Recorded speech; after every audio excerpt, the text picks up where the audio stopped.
Candlewick on Brilliance Audio presents the unabridged recording of A Monster Calls by Patrick Ness, inspired by an idea from Siobhan Dowd, performed by Jason Isaacs. Author's note. I never got to meet Siobhan Dowd. I only know her the way that most of the rest of you will, through her superb books. 4 electric young adult novels, 2 published in her lifetime, 2 after her too early death. If you haven't read them, you should remedy that oversight immediately. This would have been her 5th book. She had the characters, a premise, and a beginning. What she didn't have, unfortunately, was time. When I was asked if I would consider turning her work into a book, I hesitated. What I wouldn't do, what I couldn't do, was write a novel mimicking her voice. That would have been a disservice to her, to the reader, and most importantly to the story. I don't think good writing can possibly work that way. But the thing about good ideas is that they grow other ideas. Almost before I could help it, Siobhan's ideas were suggesting new ones to me, and I began to feel that itch that every writer longs for, the itch to start getting words down, the itch to tell a story. I felt and feel as if I've been handed a baton, like a particularly fine writer has given me her story and said, go, run with it, make trouble. So that's what I tried to do. Along the way, I had only a single guideline, tried a book I think Siobhan would have liked. No other criteria could really matter. And now it's time to hand that baton on to you. Stories don't end with the writers, however many started the race. Here's what Siobhan and I came up with. So go, run with it, make trouble. Patrick Ness, London, May 2011.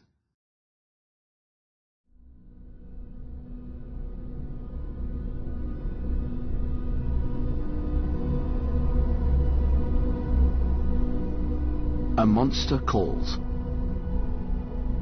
The monster showed up just after midnight, as they do. Connor was awake when it came. He'd had a nightmare. Well, not a nightmare. The nightmare. The one he'd been having a lot lately. The one with the darkness and the wind and the screaming. The one with the hands slipping from his grasp, no matter how hard he tried to hold on. The one that always ended with, "Go away!" Connor whispered into the darkness of his bedroom, trying to push the nightmare back, not let it follow him into the world of waking. "Go away now!" He glanced over at the clock his mum had put on his bedside table. 12:07. 7 minutes past midnight, which was late for a school night. Late for a Sunday, certainly. He'd told no one about the nightmare. Not his mum, obviously, but no one else either. Not his dad in their fortnightly, or so, phone call. Definitely not his grandma. And no one at school. Absolutely not. What happened in the nightmare was something no one else ever needed to know. Connor blinked groggily at his room. Then he frowned. There was something he was missing. He sat up in his bed, waking a bit more. The nightmare was slipping from him, but there was something he couldn't put his finger on. Something different. Something... He listened, straining against the silence. But all he could hear was the quiet house around him, the occasional tick from the empty downstairs, or a rustle of bedding from his mum's room next door. Nothing. And then, something. Something he realized was the thing that had woken him. Someone was calling his name. Connor. He felt a rush of panic, his guts twisting. Had it followed him? Had it somehow stepped out of the nightmare and... Don't be stupid, he told himself. You're too old for monsters. And he was. He turned 13 just last month. Monsters were for babies. Monsters were for bedwetters. Monsters were for Connor. There it was again. Connor swallowed. It had been an unusually warm October, and his window was still open. Maybe the curtains shushing each other in the small breeze could have sounded like Connor. All right, it wasn't the wind. It was definitely a voice, but not one he recognized. It wasn't his mother's, that was for sure. It wasn't a woman's voice at all. and he wondered for a crazy moment if his dad had somehow made a surprise trip from America, and arrived too late to phone, and gone. No, not his dad. This voice had a quality to it, a monstrous quality, wild and untamed. Then he heard a heavy creak of wood outside, as if something gigantic was stepping across a timber floor. He didn't want to go and look, but at the same time, a part of him wanted to look more than anything. Wide awake now, he pushed back the covers, got out of bed, and went over to the window. In the pale half-light of the moon, he could clearly see the church tower up on the small hill behind his house, the one with the train tracks curving beside it, 2 hard steel lines glowing dully in the night.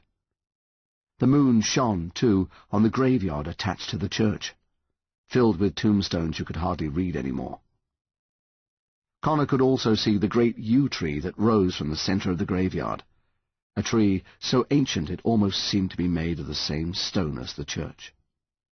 He only knew it was a yew because his mother had told him, first when he was little to make sure he didn't eat the berries, which were poisonous, and again this past year, when she'd started staring out of their kitchen window with a funny look on her face, and saying, "That's a yew tree, you know." And then he heard his name again. Connor.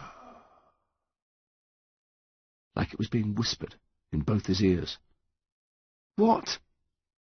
Connor said, his heart thumping, suddenly impatient for whatever was going to happen. A cloud moved in front of the moon, covering the whole landscape in darkness, and a whoosh of wind rushed down the hill and into his room, billowing the curtains. He heard the creaking and cracking of wood again, groaning like a living thing, like the hungry stomach of the world growling for a meal. Then the cloud passed, and the moon shone again, on the yew tree, which now stood firmly in the middle of his back garden. And here was the monster. As Connor watched, the uppermost branches of the tree gathered themselves into a great and terrible face, shimmering into a mouth and nose and even eyes, peering back at him. Other branches twisted around one another, always creaking, always groaning, until they formed 2 long arms and a second leg to set down beside the main trunk. The rest of the tree gathered itself into a spine and then a torso, the thin needle-like leaves weaving together to make a green, furry skin that moved and breathed as if there were muscles and lungs underneath. Already taller than Connor's window, the monster grew wider as it brought itself together, filling out to a powerful shape, one that looked somehow strong, somehow mighty. It stared at Connor the whole time, and he could hear the loud, windy breathing from its mouth. It set its giant hands on either side of his window, lowering its head until its huge eyes filled the frame, holding Connor with its glare. Connor's house gave a little moan under its weight, and then the monster spoke. "Connor O'Malley," it said, a huge gust of warm, compost-smelling breath rushing through Connor's window, blowing his hair back. Its voice rumbled low and loud, with a vibration so deep Connor could feel it in his chest. "I have come to get you, Connor O'Malley," the monster said, pushing against the house, shaking the pictures off Connor's wall, sending books and electronic gadgets and an old stuffed toy rhino tumbling to the floor. A monster, Connor thought.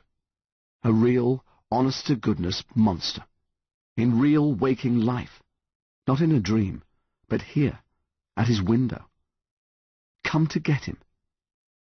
But Connor didn't run. In fact, he found he wasn't even frightened. All he could feel, all he had felt since the monster revealed itself, was a growing disappointment. Because this wasn't the monster he was expecting. "So come and get me then," he said. A strange quiet fell.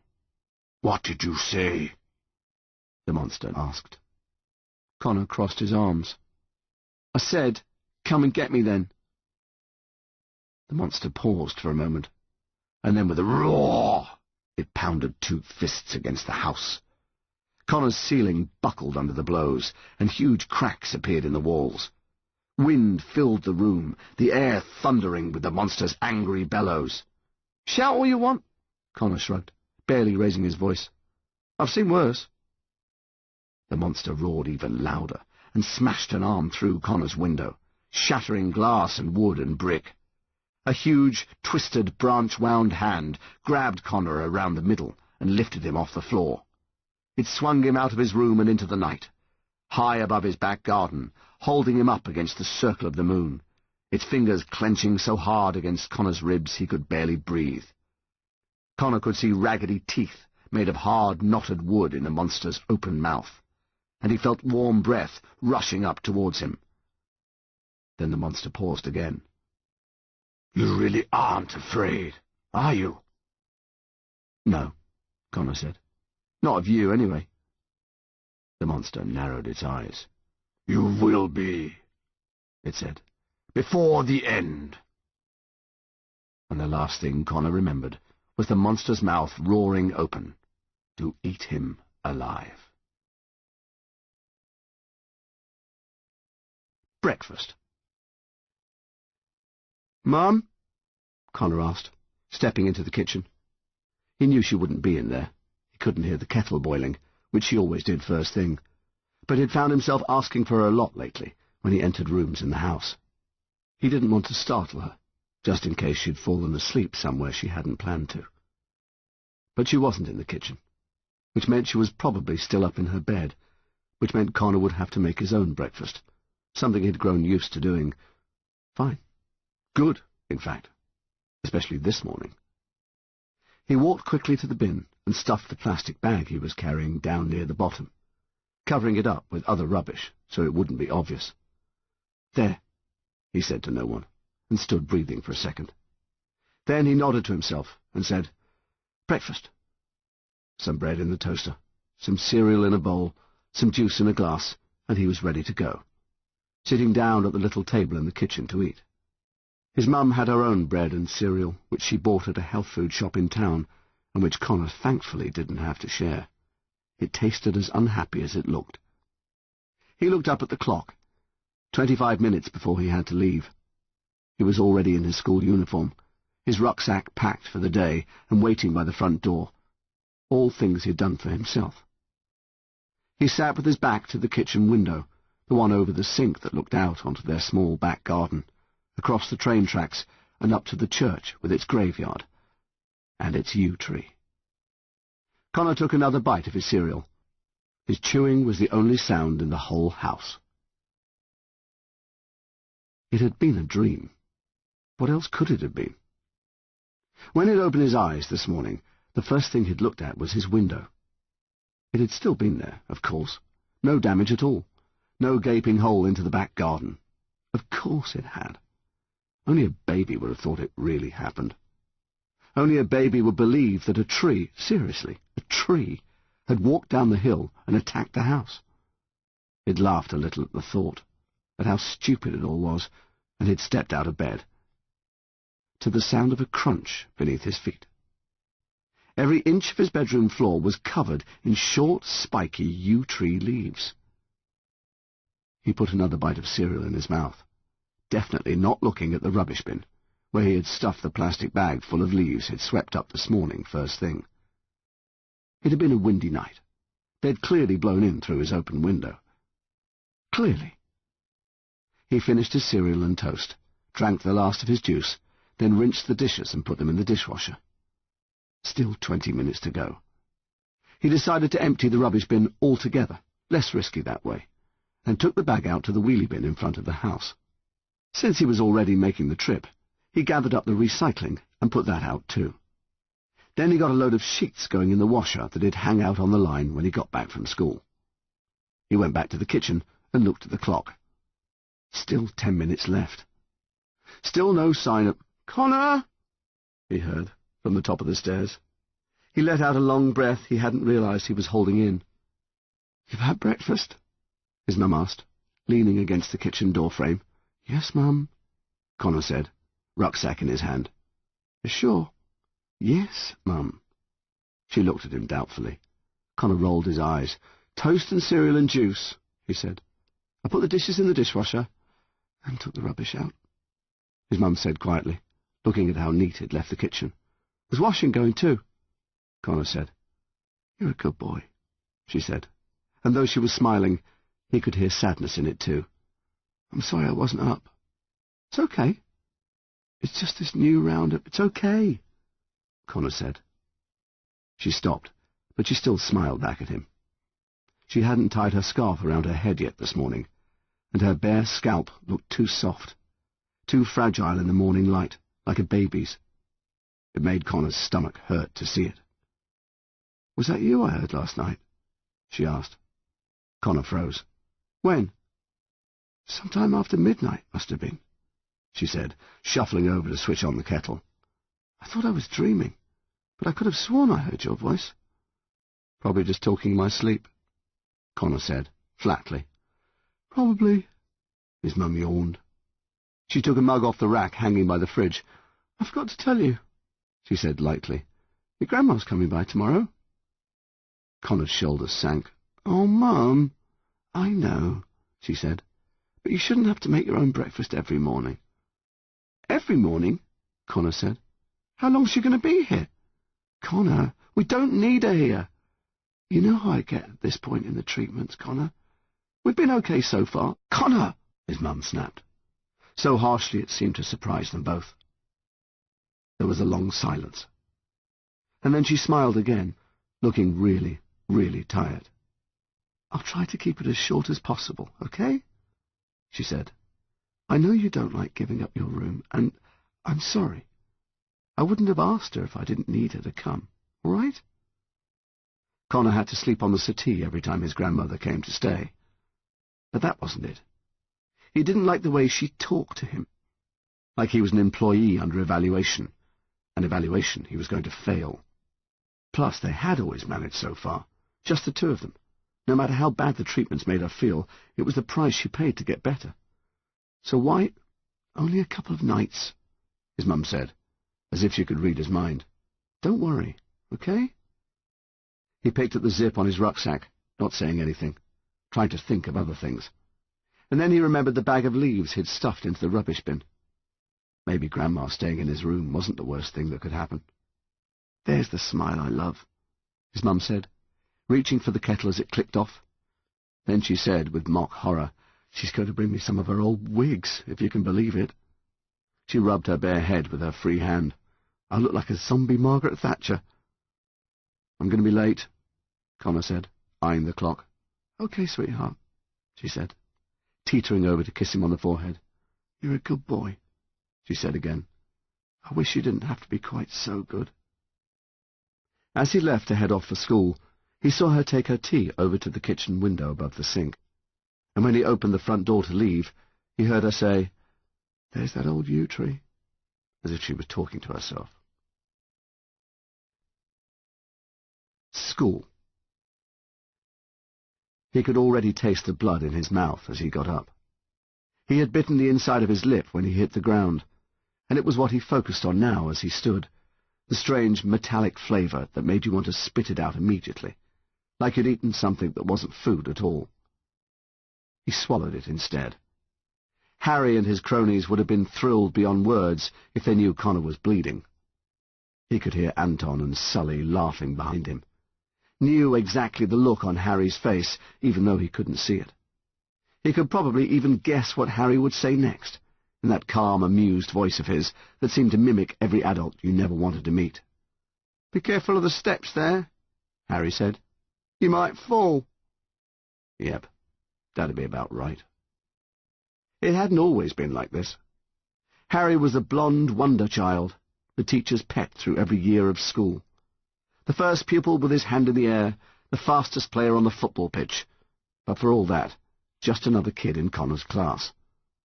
There hadn't been friends, exactly. Harry didn't really have friends, only followers. Anton and Sully basically just stood behind him and laughed at everything he did. But there hadn't been enemies either. Connor would have been mildly surprised if Harry had even known his name. Somewhere over the past year, though, Something had changed. Harry had started noticing Connor, catching his eye, looking at him with a detached amusement. This change hadn't come when everything started with Connor's mum. No, it had come later, when Connor started having the nightmare. The real nightmare. Not the stupid tree. The nightmare with the screaming and the falling. The nightmare he would never tell another living soul about. When Connor started having that nightmare, that's when Harry noticed him. Like a secret mark had been placed on him that only Harry could see. A mark that drew Harry to him like iron to a magnet. On the first day of the new school year, Harry had tripped Connor coming into the school grounds, sending him tumbling to the pavement. And so it had begun. And so it had continued. Connor kept his back turned as Anton and Sully laughed. He ran his tongue along the inside of his lip to see how bad the bite was. Not terrible. He'd live, if he could make it to form without anything further happening. But then something further happened. "Leave him alone," Connor heard, wincing at the sound. He turned and saw Lily Andrews pushing her furious face into Harry's, which only made Anton and Sully laugh even harder. "Your poodle's here to save you," Anton said. "I'm just making it a fair fight," Lily huffed, her wiry curls bouncing around all poodle-like, no matter how tightly she'd tied them back. "You're bleeding, O'Malley," Harry said, calmly ignoring Lily. Connor put his hand up to his mouth, too late to catch a bit of blood coming out of the corner. "He'll have to get his baldy mother to kiss it better for him," Sully crowed. Connor's stomach contracted to a ball of fire, like a little sun burning him up from the inside. But before he could react, Lily did. With a cry of outrage, she pushed an astonished Sully into the shrubbery, toppling him all the way over. "Lillian Andrews!" came the voice of doom from halfway across the yard. They froze. Even Sully paused in the act of getting up. Miss Kwan, their head of year, was storming over to them. Her scariest frown burnt into her face like a scar. "They started it, miss," Lily said, already defending herself. "I don't want to hear it," Miss Kwan said. "Are you all right, Sullivan?" Sully shot a quick glance at Lily, then got a pained look across his face. "I don't know, miss," he said. "I might need to go home." "Don't milk it," Miss Kwan said. "To my office, Lillian." "But, miss, they were—" "Now, Lillian. They were making fun of Connor's mother." This made everyone freeze again, and the burning sun in Connor's stomach grew hotter, ready to eat him alive. And in his mind he felt a flash of the nightmare, of the howling wind, of the burning blackness. He pushed it away. "Is this true, Connor?" Miss Kwan asked, her face as serious as a sermon. The blood on Connor's tongue made him want to throw up. He looked over to Harry and his cronies. Anton and Sully seemed worried, but Harry just stared back at him, unruffled and calm, like he was genuinely curious as to what Connor might say. "No, miss, it's not true," Connor said, swallowing the blood. "I just fell. They were helping me up." Lily's face turned instantly into hurt surprise. Her mouth dropped open, but she made no sound. "Get your forms," Miss Kwan said. "Except for you, Lillian." Lily kept looking back at Connor as Miss Kwan pulled her away, but Connor turned from her, to find Harry holding his rucksack out for him. "Well done, O'Malley," Harry said. Connor said nothing, just took the bag from him roughly and made his way inside. Life writing. Stories, Connor thought with dread as he walked home. It was after school, and he'd made his escape. He'd got through the rest of the day avoiding Harry and the others, though they probably knew better than to risk causing him another accident so soon after nearly getting caught by Miss Kwan. He'd also avoided Lily, who had returned to lessons with red, puffy eyes and a scowl you could hang meat from. When the final bell went, Connor had rushed out fast, feeling the burden of school and of Harry and of Lily drop from his shoulders as he put one street and then another between himself and all of that. "Stories," he thought again. "Your stories," Mrs. Mull had said in their English lesson. "Don't think you haven't lived long enough to have a story to tell." Life writing, she had called it, an assignment for them to write about themselves, Their family tree, where they'd lived, holiday trips and happy memories, important things that had happened. Connor shifted his rucksack on his shoulder. He could think of a couple of important things that had happened. Nothing he wanted to write about, though. His father leaving. The cat wandering off one day and never coming back. The afternoon when his mother said they needed to have a little talk. He frowned and kept walking. But then again, he also remembered the day before that day. His mum had taken him to his favourite Indian restaurant and let him order as much vindaloo as he wanted. Then she'd laughed and said, "Why the hell not?" and ordered plates of it for herself, too. They'd started farting before they'd even got back in the car. On the drive home, they could hardly talk from laughing and farting so hard. Connor smiled just thinking about it. Because it hadn't been a drive home. It had been a surprise trip to the cinema on a school night, to a film Connor had already seen 4 times, but knew his mum was sick to death of. There they were, though, sitting through it again, still giggling to themselves, eating buckets of popcorn and drinking buckets of Coke. Connor wasn't stupid. When they'd had the little talk the next day, he knew what his mum had done and why she had done it.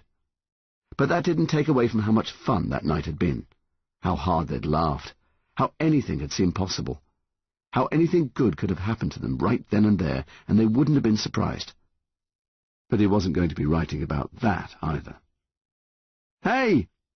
A voice calling behind him made him groan. "Hey, Connor, wait!" Lily. "Hey!" she said, catching up with him and planting herself right in his way, so he had to stop or run into her. She was out of breath, but her face was still furious. "Why did you do that today?" she said. "Leave me alone," Connor said, pushing past her. "Why didn't you tell Miss Kwan what really happened?" Lily persisted, following him. "Why did you let me get into trouble? Why did you butt in when it was none of your business?" "I was trying to help you." "I don't need your help," Connor said. "I was doing fine on my own." "You were not," Lily said. "You were bleeding. It's none of your business." Connor snapped again and picked up his pace. "I've got detention all week," Lily complained, "and a note home to my parents." "That's not my problem. But it's your fault." Connor stopped suddenly and turned to her. He looked so angry she stepped back, startled, almost like she was afraid. "It's your fault," he said. "It's all your fault." He stormed off back down the pavement. "We used to be friends," Lily called after him. "Used to be," Connor said, without turning around. He'd known Lily forever, or for as long as he could remember, which was basically the same thing. Their mums were friends from before Connor and Lily were born, and Lily had been like a sister who lived in another house, especially when one mum or the other would babysit. He and Lily had only been friends, though. None of the romantic stuff they got teased for sometimes at school. In a way, it was hard for Connor to even look at Lily as a girl. At least not in the same way as the other girls at school. How could you, when you'd both played sheep in the same nativity, aged 5? When you knew how much she used to pick her nose? When she knew how long you'd needed a nightlight after your father moved out? It had just been a friendship, normal as anything. But then his mum's little talk had happened, and what came next was simple, really, and sudden. No one knew. Then Lily's mum knew, of course. Then Lily knew. And then everyone knew. Everyone. Which changed the whole world in a single day. And he was never going to forgive her for that. Another street and another street more, and there was his house, small but detached. It had been the one thing his mum had insisted on in the divorce, that it was theirs free and clear, and they wouldn't have to move after his dad had left for America with Stephanie, the new wife. That had been 6 years ago, so long now that Connor sometimes couldn't remember what it was like having a dad in the house. Didn't mean he still didn't think about it, though. He looked up past his house to the hill beyond, the church steeple poking up into the cloudy sky, and the yew tree hovering over the graveyard like a sleeping giant. Connor forced himself to keep looking at it, making himself see that it was just a tree like any other, like any one of those that lined the railway track. A tree, that's all it was. That's all it ever was, a tree. A tree that, as he watched, reared up a giant face to look at him in the sunlight, its arms reaching out, its voice saying, "Connor." He stepped back so fast he nearly fell into the street, catching himself on the bonnet of a parked car. When he looked back up, it was just a tree again. 3 stories. He lay in his bed that night, wide awake, watching the clock on his bedside table. It had been the slowest evening imaginable. Cooking frozen lasagna had tired his mum out so badly she fell asleep 5 minutes into EastEnders. Connor hated the program, but he made sure it recorded for her. Then he spread a duvet over her and went and did the dishes. His mum's mobile had gone off once, not waking her. Connor saw it was Lily's mum calling and let it go to voicemail. He did his schoolwork at the kitchen table, stopping before he got to Mrs. Marl's life-writing homework. Then he played around on the internet for a while in his room before brushing his teeth and seeing himself to bed. He'd barely turned out the light when his mum had very apologetically and very groggily come in to kiss him good night. A few minutes later, he'd heard her in the bathroom, throwing up. "Do you need any help?" he'd called from his bed. "No, sweetheart," his mum called back, weakly. "I'm kind of used to it by now." That was the thing. Connor was used to it too. It was always the second and third days after the treatments that were the worst. Always the days when she was the most tired, when she threw up the most. It had almost become normal. After a while, the throwing up had stopped. He'd heard the bathroom light click off and her bedroom door shut. That was 2 hours ago. He'd lain awake since then, waiting. But for what? His bedside clock read 12:05. Then it read 12:06. He looked over to his bedroom window, shut tight, even though the night was still warm. His clock ticked over to 12:07. He got up, went over to the window, and looked out. The monster stood in his garden, looking right back at him. "Open up," the monster said, its voice as clear as if the window wasn't between them. "I want to talk to you." "Yes, sure," Connor said, keeping his voice low, because that's what monsters always want, to talk. The monster smiled. It was a ghastly sight. "If I must force my way in," it said, "I will do so, happily." It raised a gnarled woody fist to punch through the wall of Connor's bedroom. "No," Connor said. "I don't want you to wake my mum." "Then come outside," the monster said. And even in his room, Connor's nose filled with the moist smell of earth and wood and sap. "What do you want from me?" Connor said. The monster pressed its face close to the window. "It is not what I want from you, Connor O'Malley," it said. "It is what you want from me." "I don't want anything from you," Connor said. "Not yet," said the monster. "But you will." "It's only a dream," Connor said to himself in the back garden, looking up at the monster silhouetted against the moon in the night sky. He folded his arms tightly against his body, not because it was cold, but because he couldn't actually believe he'd tiptoed down the stairs, unlocked the back door, and come outside. He still felt calm, which was weird. This nightmare, because it was surely a nightmare, of course it was so different from the other nightmare. No terror, no panic, no darkness, for one thing. And yet here was a monster, clear as the clearest night, towering 10 or 15 meters above him, breathing heavily in the night air. "It's only a dream," he said again. "But what is a dream, Connor O'Malley?" the monster said, bending down so its face was close to Connor's. "Who is to say that it is not everything else that is the dream?" Every time the monster moved, Connor could hear the creak of wood, groaning and yawning in the monster's huge body. He could see, too, the power in the monster's arms, great wiry ropes of branches constantly twisting and shifting together in what must have been tree muscle, connected to a massive trunk of a chest, topped by a head and teeth that could chomp him down in one bite. "What are you?" Connor asked, pulling his arms closer around himself. "I am not a what?" frowned the monster. "I am a who." "Who are you, then?" Connor said. The monster's eyes widened. "Who am I?" it said, its voice getting louder. "Who am I?" The monster seemed to grow before Connor's eyes, getting taller and broader. A sudden, hard wind swirled up around them, and the monster spread its arms out wide, so wide they seemed to reach to opposite horizons, so wide they seemed big enough to encompass the world. "I have had as many names as there are years to time itself," roared the monster. "I am Hearn the Hunter. I am Kanunos. I am the Eternal Green Man." A great arm swung down and snatched Connor up in it, lifting him high in the air, the wind whirling around them, making the monster's leafy skin wave angrily. "Who am I?"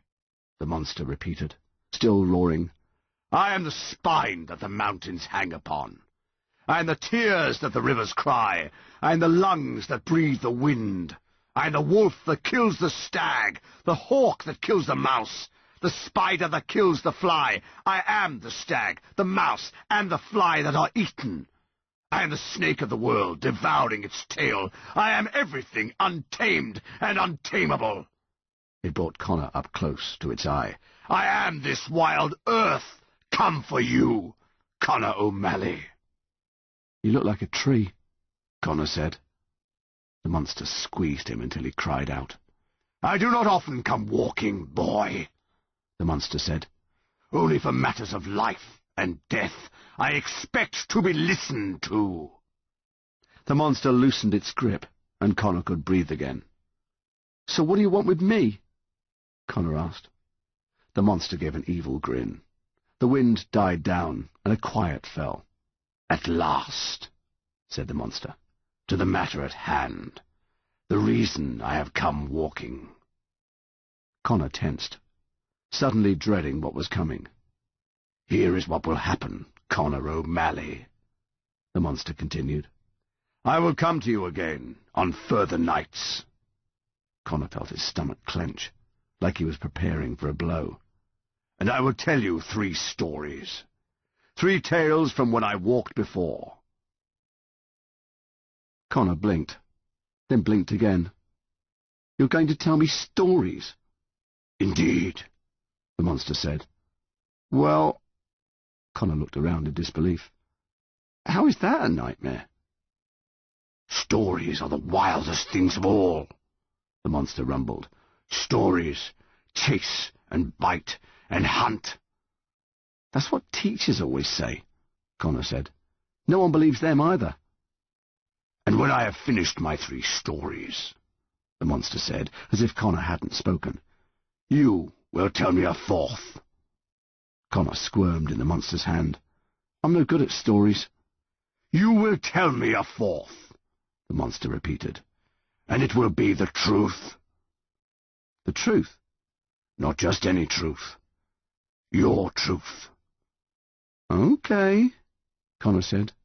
"But you said I'd be scared before the end of all this, and that doesn't sound scary at all." "You know that is not true," the monster said.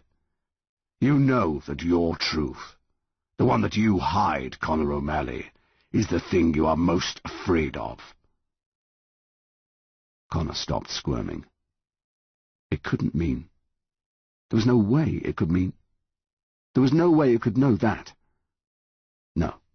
No. He was never going to say what happened in the real nightmare. Never in a million years.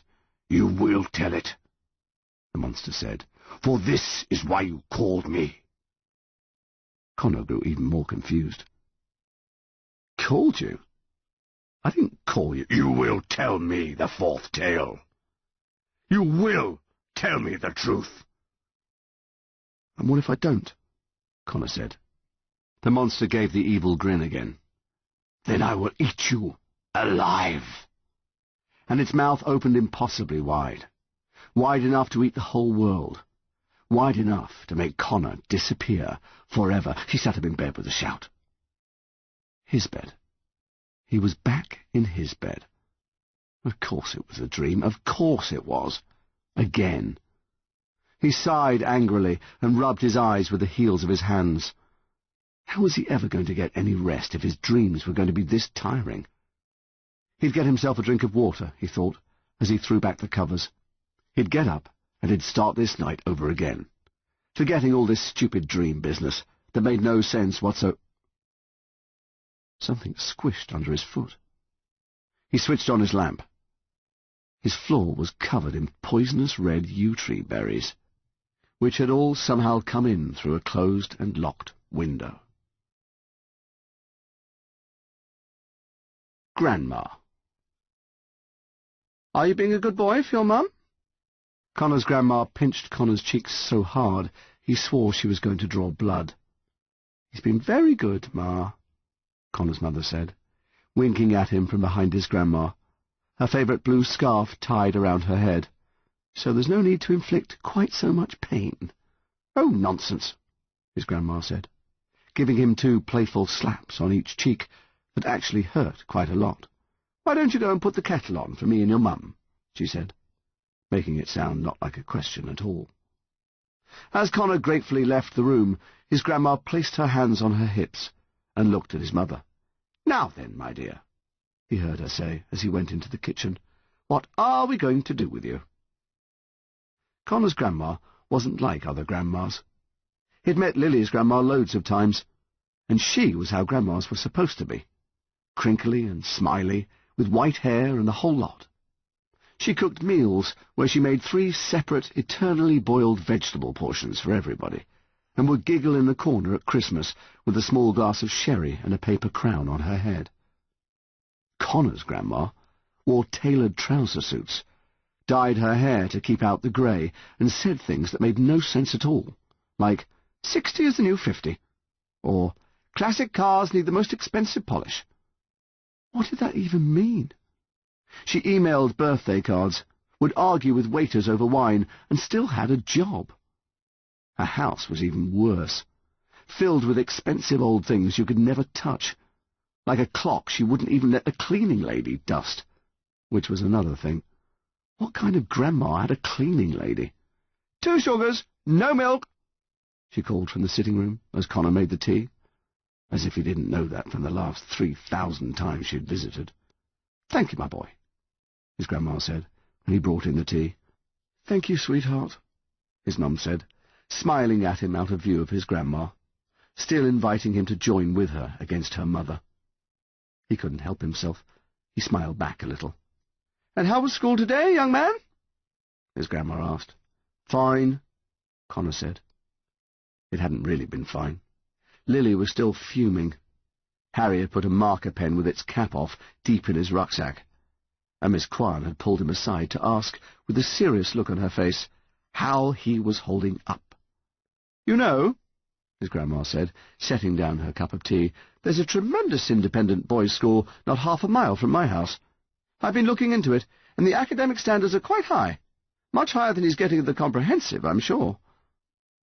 Connor stared at her, because this was the other reason he didn't like his grandma visiting.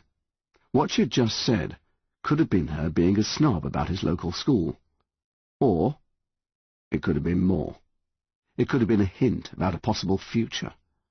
A possible after. Connor felt the anger rising in the pit of his stomach. "He's happy where he is, Ma," his mum said, quickly, giving him another look. "Aren't you, Connor?" Connor gritted his teeth and answered, "I'm fine right where I am." Dinner was Chinese takeaway. Connor's grandma didn't really cook. This was true.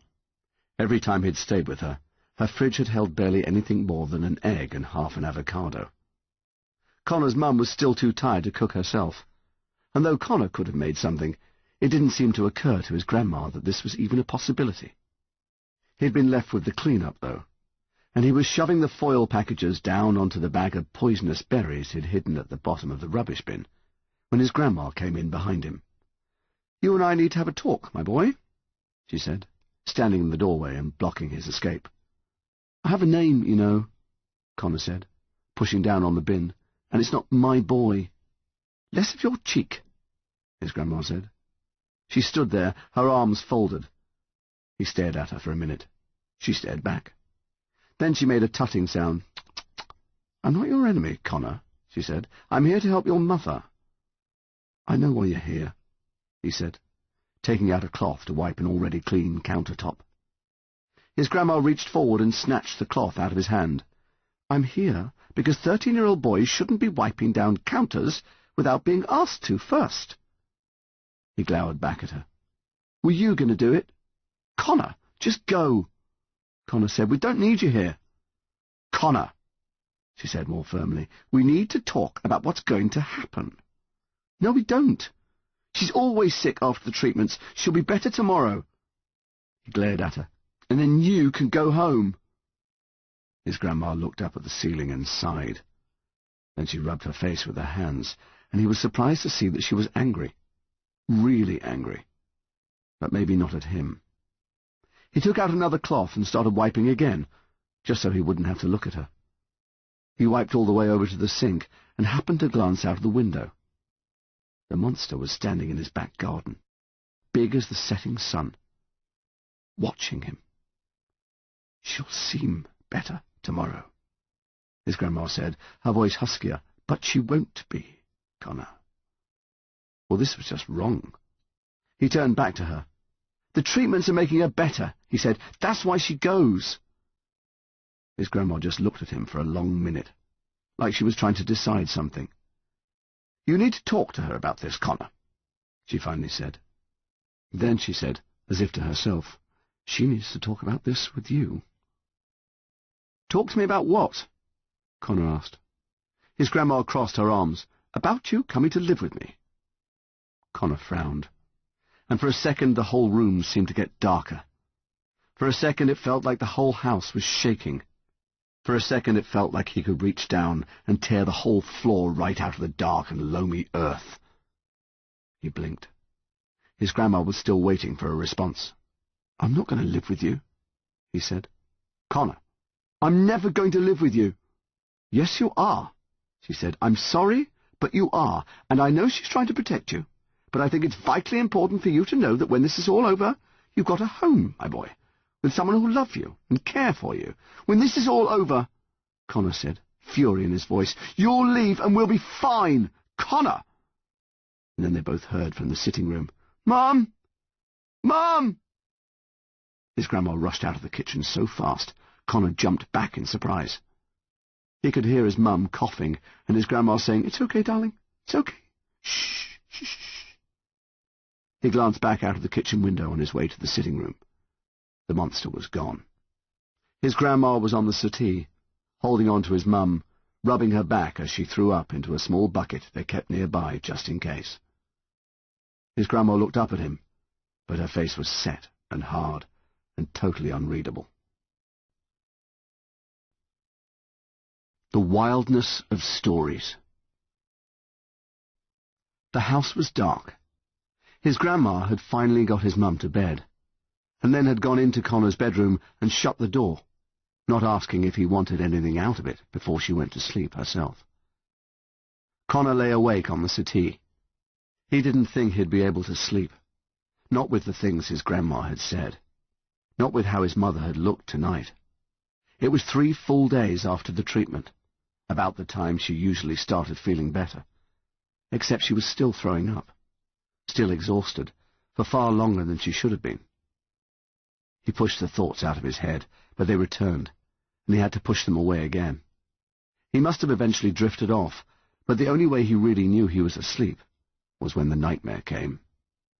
Not the tree, the nightmare.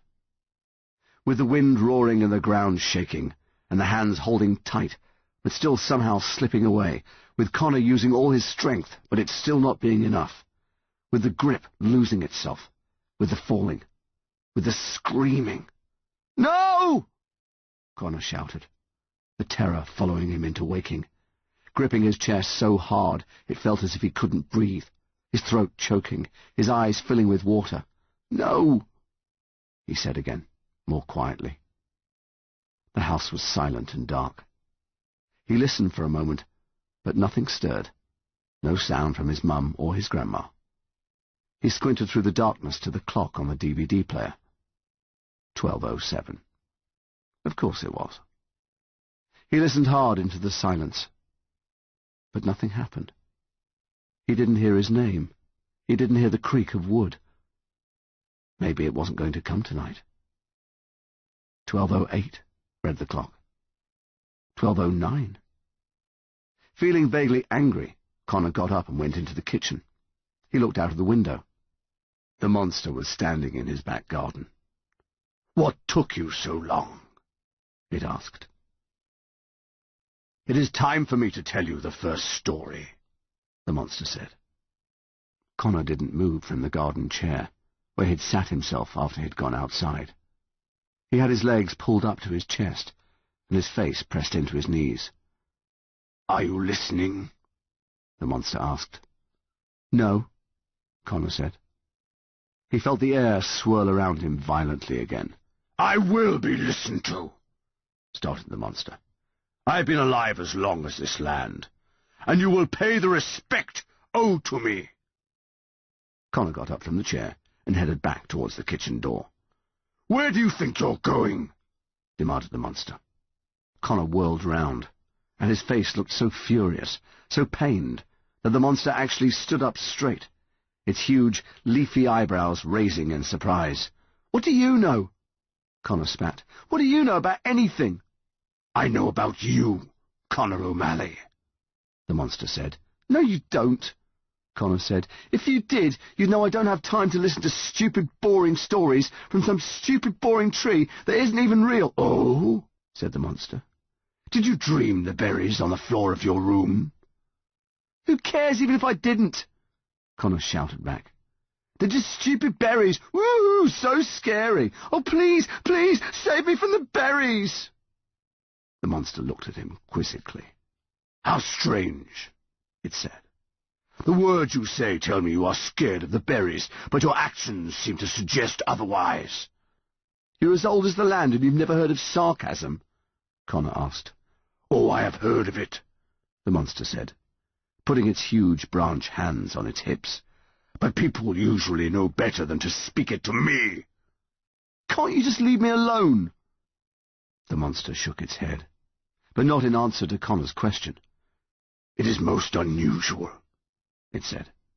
"Nothing I do seems to make you frightened of me." "You're just a tree," Connor said, and there was no other way he could think about it. Even though it walked and talked, even though it was bigger than his house and could swallow him in one bite, the monster was still, at the end of the day, just a yew tree. Connor could even see more berries growing from the branches at its elbows. "And you have worse things to be frightened of," said the monster, but not as a question. Connor looked at the ground, then up at the moon, anywhere but at the monster's eyes. The nightmare feeling was rising in him, turning everything around him to darkness, making everything seem heavy and impossible, like he'd been asked to lift a mountain with his bare hands, and no one would let him leave until he did. "I thought," he said, but he had to cough before he spoke again. "I saw you watching me earlier, when I was fighting with my grandma, and I thought—" "What did you think?" the monster asked, when Connor didn't finish. "Forget it," Connor said, turning back towards the house. "You thought I might be here to help you," the monster said. Connor stopped. "You thought I might have come to topple your enemies, slay your dragons." Connor still didn't look back, but he didn't go inside either. "You felt the truth of it when I said that you had called for me, that you were the reason I had come walking, did you not?" Connor turned round. "But all you want to do is tell me stories," he said, and he couldn't keep the disappointment out of his voice, because it was true. He had thought that. He'd hoped that. The monster knelt down, so its face was close to Connor's. "Stories of how I toppled enemies," it said. "Stories of how I slew dragons." Connor blinked back at the monster's gaze. "Stories are wild creatures," the monster said. "When you let them loose, who knows what havoc they might wreak." The monster looked up, and Connor followed its gaze. It was looking at Connor's bedroom window, the room where his grandma now slept. "Let me tell you a story of when I went walking," the monster said. "Let me tell you of the end of a wicked queen, and how I made sure she was never seen again." Connor swallowed and looked back at the monster's face. "Go on," he said. The first tale. "Long ago," the monster said, "before this was a town with roads and trains and cars, it was a green place. Trees covered every hill and bordered every path. They shaded every stream and protected every house, but there were houses here even then, made of stone and earth. This was a kingdom." "What?" Connor said, looking around his back garden. "Here." The monster cocked its head at him curiously. "You have not heard of it?" "Not a kingdom around here, no," Connor said. "We don't even have a McDonald's." "Nevertheless," continued the monster, "it was a kingdom, small but happy. For the king was a just king, a man whose wisdom was born out of hardship. His wife had given birth to 4 strong sons, but in the king's reign he had been forced to ride into battles to preserve the peace of his kingdom. Battles against giants and dragons, battles against black wolves with red eyes, battles against armies of men led by great wizards. These battles secured the kingdom's borders and brought peace to the land. But victory came at a price. One by one, the king's 4 sons were killed. By the fire of a dragon, or the hands of a giant, or the teeth of a wolf, or the spear of a man. One by one, all 4 princes of the kingdom fell, leaving the king only one heir, his infant grandson. "This is all sounding pretty fairy tale-ish," Connor said, suspiciously. "You would not say that if you heard the screams of a man killed by a spear," said the monster, "or his cries of terror as he was torn to pieces by wolves. Now be quiet." By and by, the king's wife succumbed to grief, as did the mother of the young prince. The king was left with only the child for company, along with more sadness than one man should bear alone. "I must remarry," the king decided, "for the good of my prince and of my kingdom, if not for myself." And remarry he did, to a princess from a neighboring kingdom, a practical union that made both kingdoms stronger. She was young and fair, and though perhaps her face was a bit hard, and her tongue a bit sharp, she seemed to make the king happy. Time passed. The young prince grew until he was nearly a man, coming within 2 years of the 18th birthday that would allow him to ascend to the throne on the old king's death. These were happy days for the kingdom. The battles were over, and the future seemed secure in the hands of the brave young prince. But one day, the king grew ill. Rumor began to spread that he was being poisoned by his new wife. Stories circulated that she had conjured grave magics to make herself look far younger than she actually was, and that beneath her youthful face lurked the scowl of an elderly hag. No one would have put it past her to poison the king, though he begged his subjects until his dying breath not to blame her. And so he died, with still a year left before his grandson was old enough to take the throne. The queen, his step-grandmother, became regent in his place, and would handle all affairs of state until the prince was old enough to take over.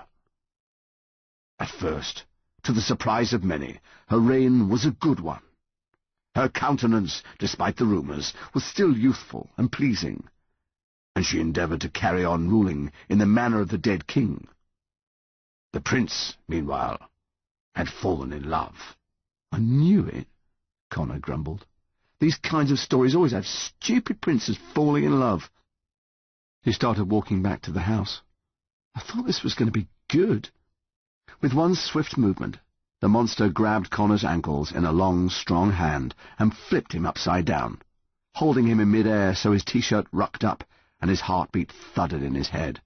"As I was saying," said the monster, "the prince had fallen in love, She was only a farmer's daughter, but she was beautiful, and also smart, as the daughters of farmers need to be, for farms are complicated businesses. The kingdom smiled on the match. The queen, however, did not. She had enjoyed her time as regent, and felt a strange reluctance to give it up. She began to think that perhaps it was best that the crown remained in the family, that the kingdom be run by those wise enough to do it.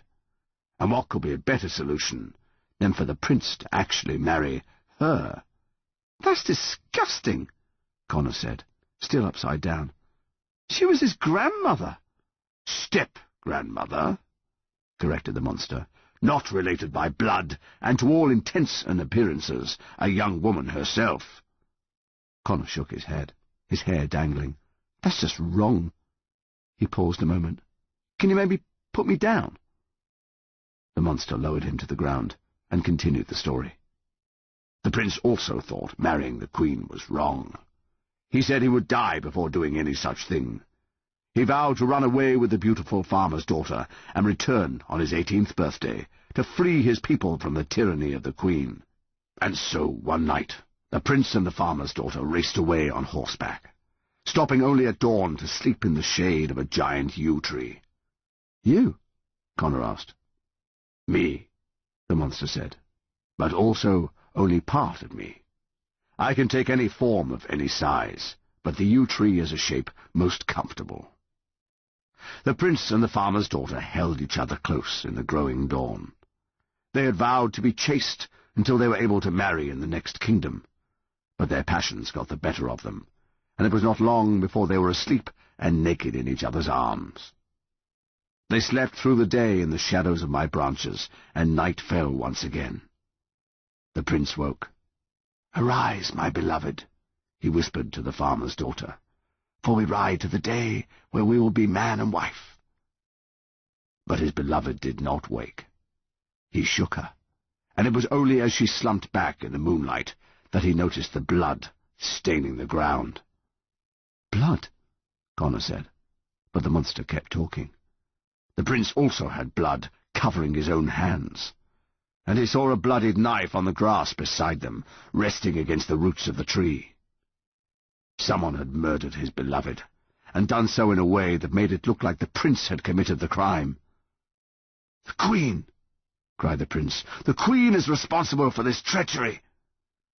In the distance he could hear villagers approaching. If they found him, they would see the knife and the blood, and they would call him murderer. They would put him to death for his crime. "And the queen would be able to rule unchallenged," Connor said, making a disgusted sound. "I hope this story ends with you ripping her head off." There was nowhere for the prince to run. His horse had been chased away while he slept. The yew tree was his only shelter, and also the only place he could turn for help. Now the world was younger then. The barrier between things was thinner, easier to pass through.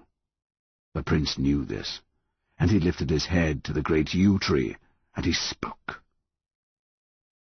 The monster paused. "What did he say?" Connor asked. "He said enough to bring me walking," the monster said. "I know injustice when I see it." The prince ran towards the approaching villagers. "The queen has murdered my bride," he shouted. "The queen must be stopped." The rumors of the queen's witchery had been circulating long enough, and the young prince was so beloved of the people that it took very little for them to see the obvious truth. It took even less time when they saw the great green man walking behind him, high as the hills, coming for vengeance.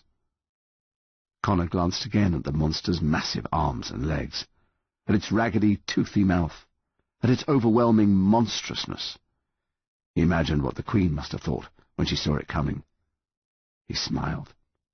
The subjects stormed the queen's castle with such fury that the stones of its very walls tumbled. Fortifications fell, and ceilings collapsed, and when the queen was found in her chambers, the mob seized her and dragged her to the stake right then to burn her alive. "Good," Connor said, smiling. "She deserved it." He looked up at his bedroom window, where his grandmother slept.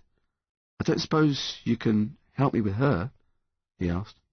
"I mean, I don't want to burn her alive or anything, but maybe just—" "The story," said the monster, "is not yet finished."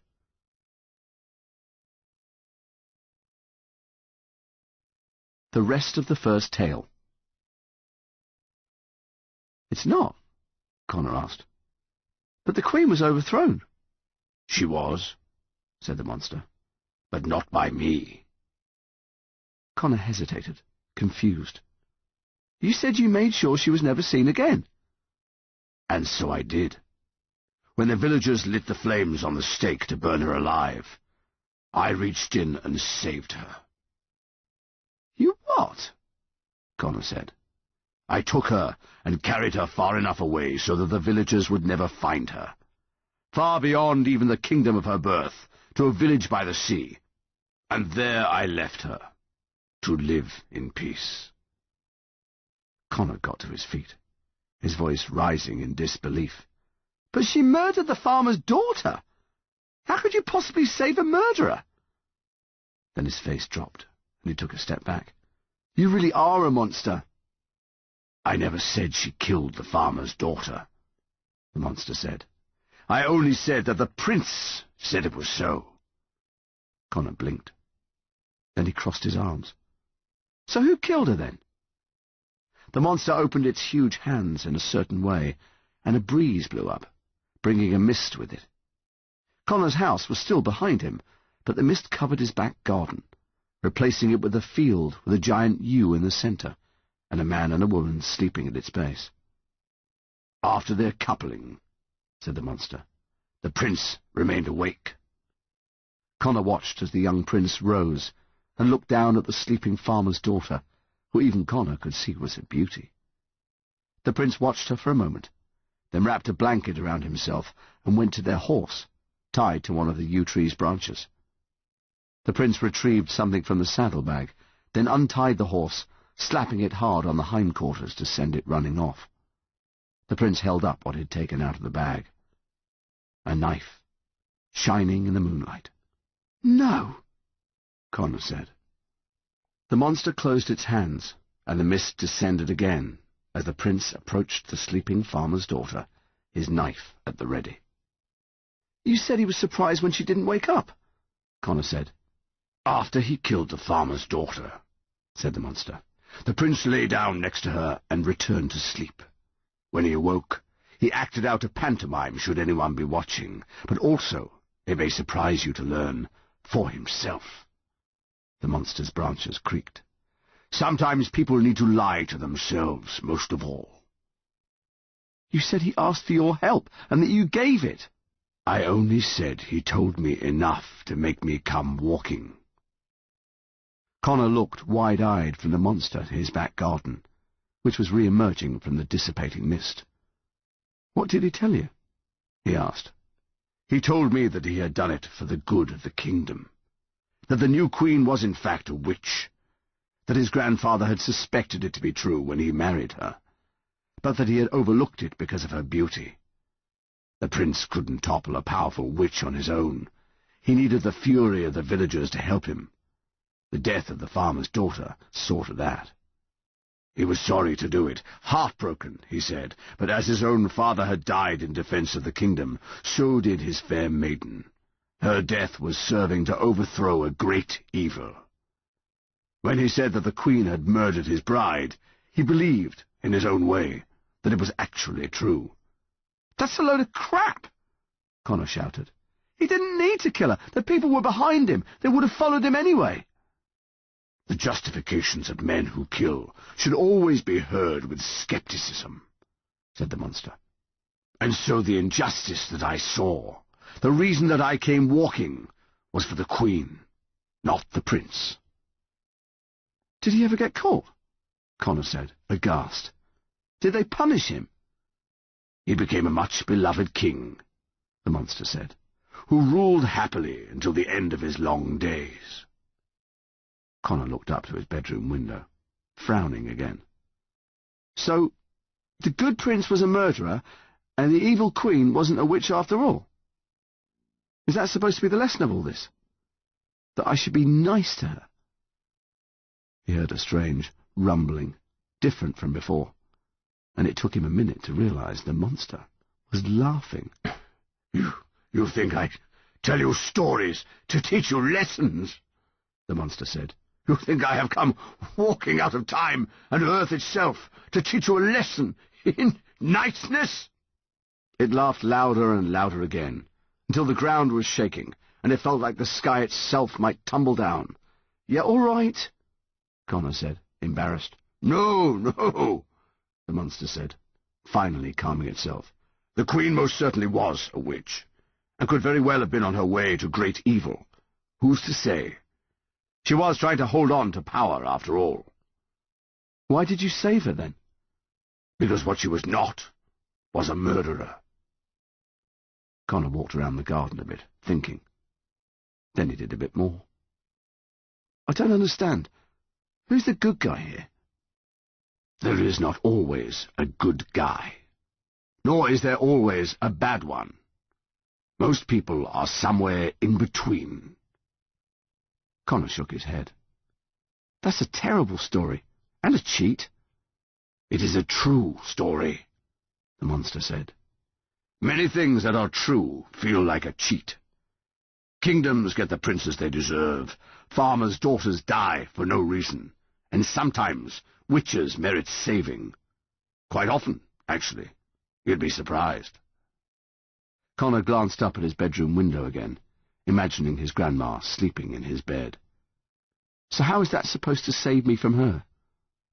The monster stood to its full height, looking down on Connor from afar. It is not her you need saving from, it said.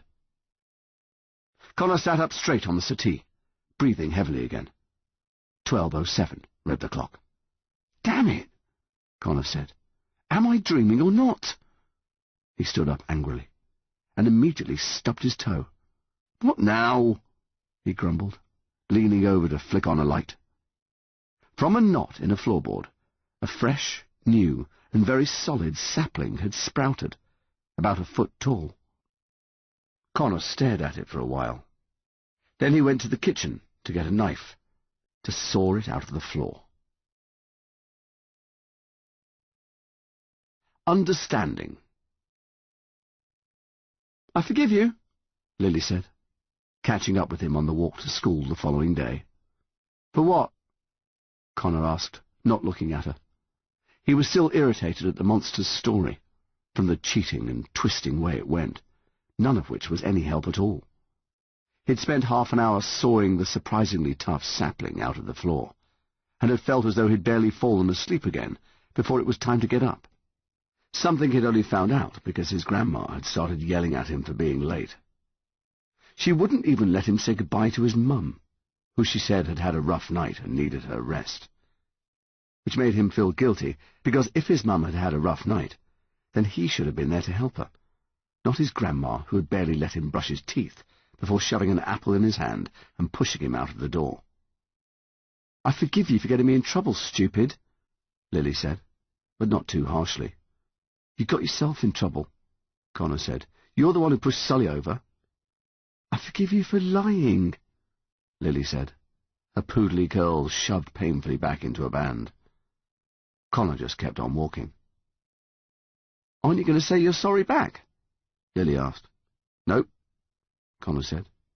Why not? Because I'm not sorry. Connor, I'm not sorry, Connor said, stopping, and I don't forgive you. They glared at each other in the cool morning sun, neither wanting to be the first to look away.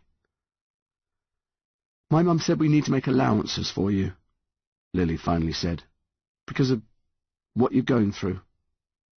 And for a moment, the sun seemed to go behind the clouds.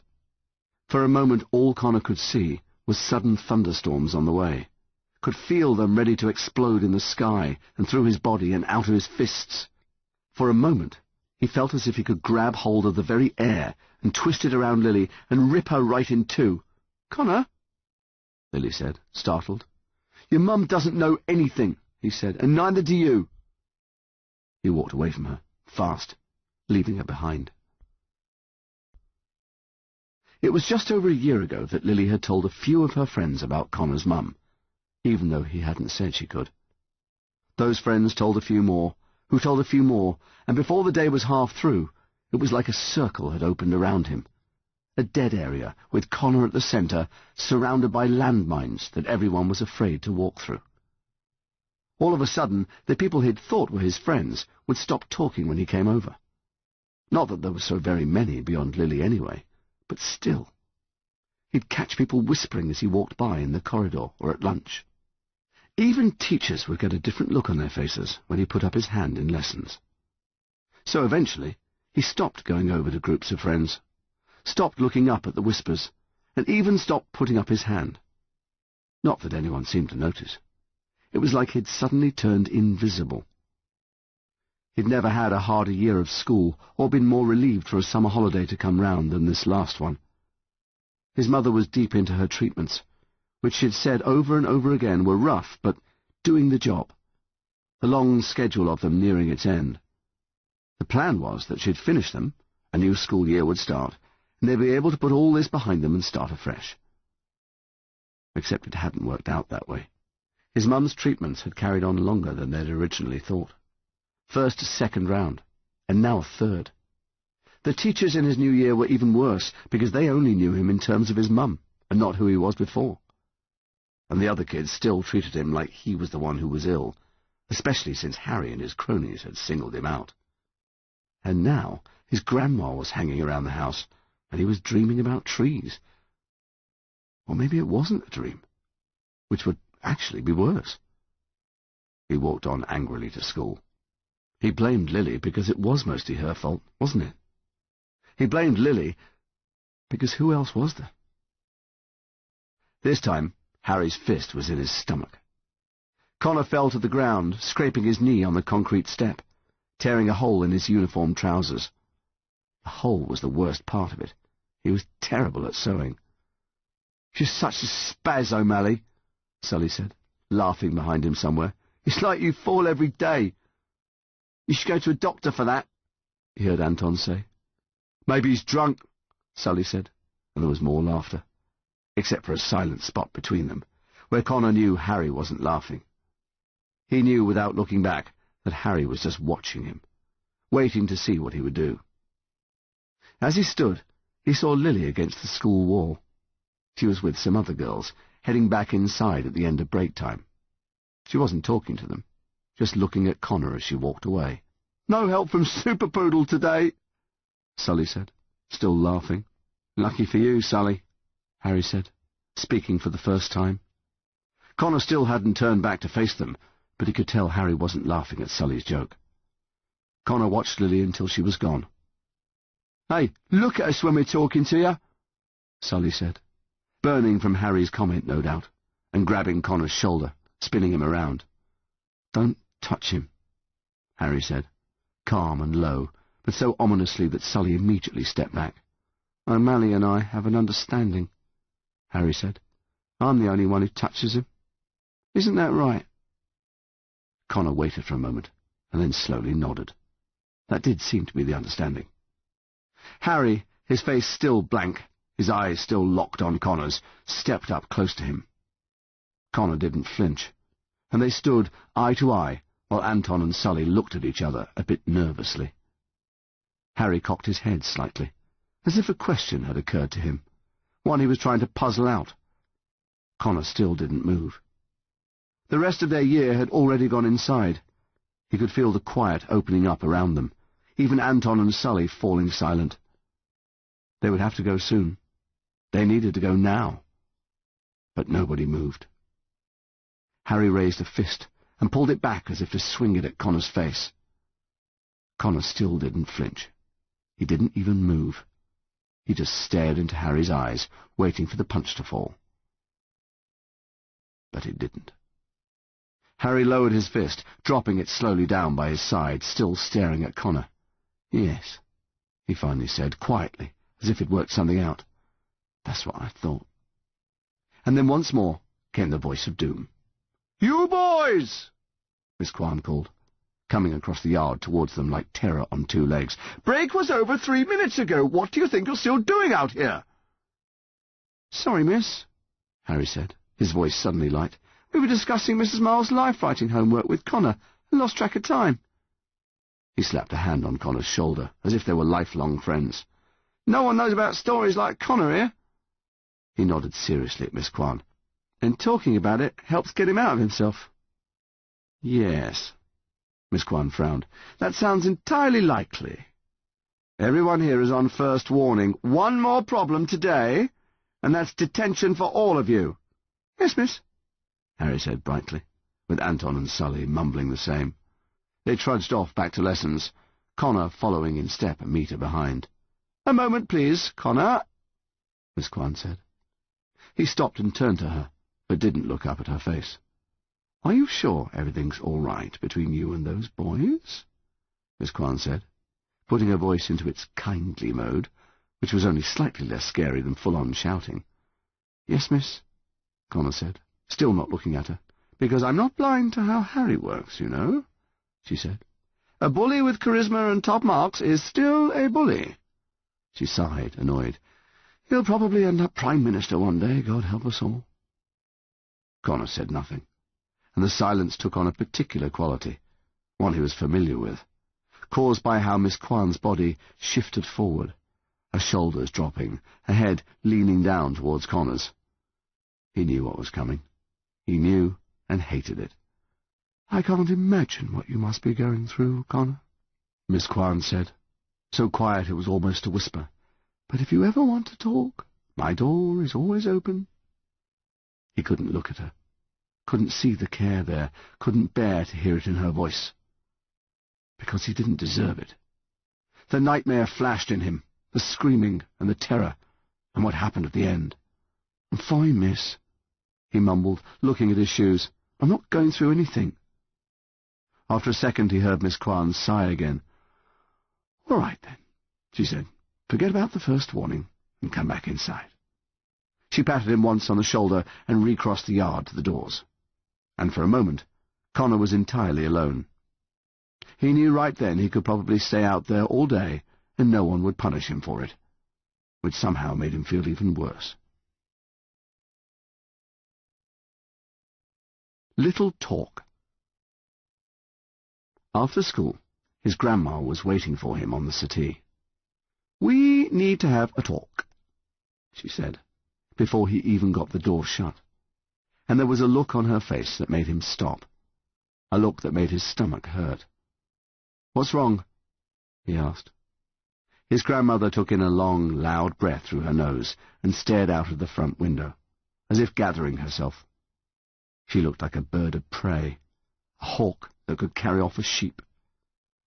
"Your mother has to go back to the hospital," she said. "You're going to come and stay with me for a few days. You'll need to pack a bag." Connor didn't move. "What's wrong with her?" His grandma's eyes widened for just a second, as if she couldn't believe he was asking a question so cataclysmically stupid. Then she relented. "There's a lot of pain," she said. "More than there should be." "She's got medicine for her pain," Connor started. But his grandmother clapped her hands together, just the once, but loud enough to stop him. "It's not working, Connor," she said, crisply, and it seemed like she was looking just over his head, rather than at him. "It's not working." "What's not working?"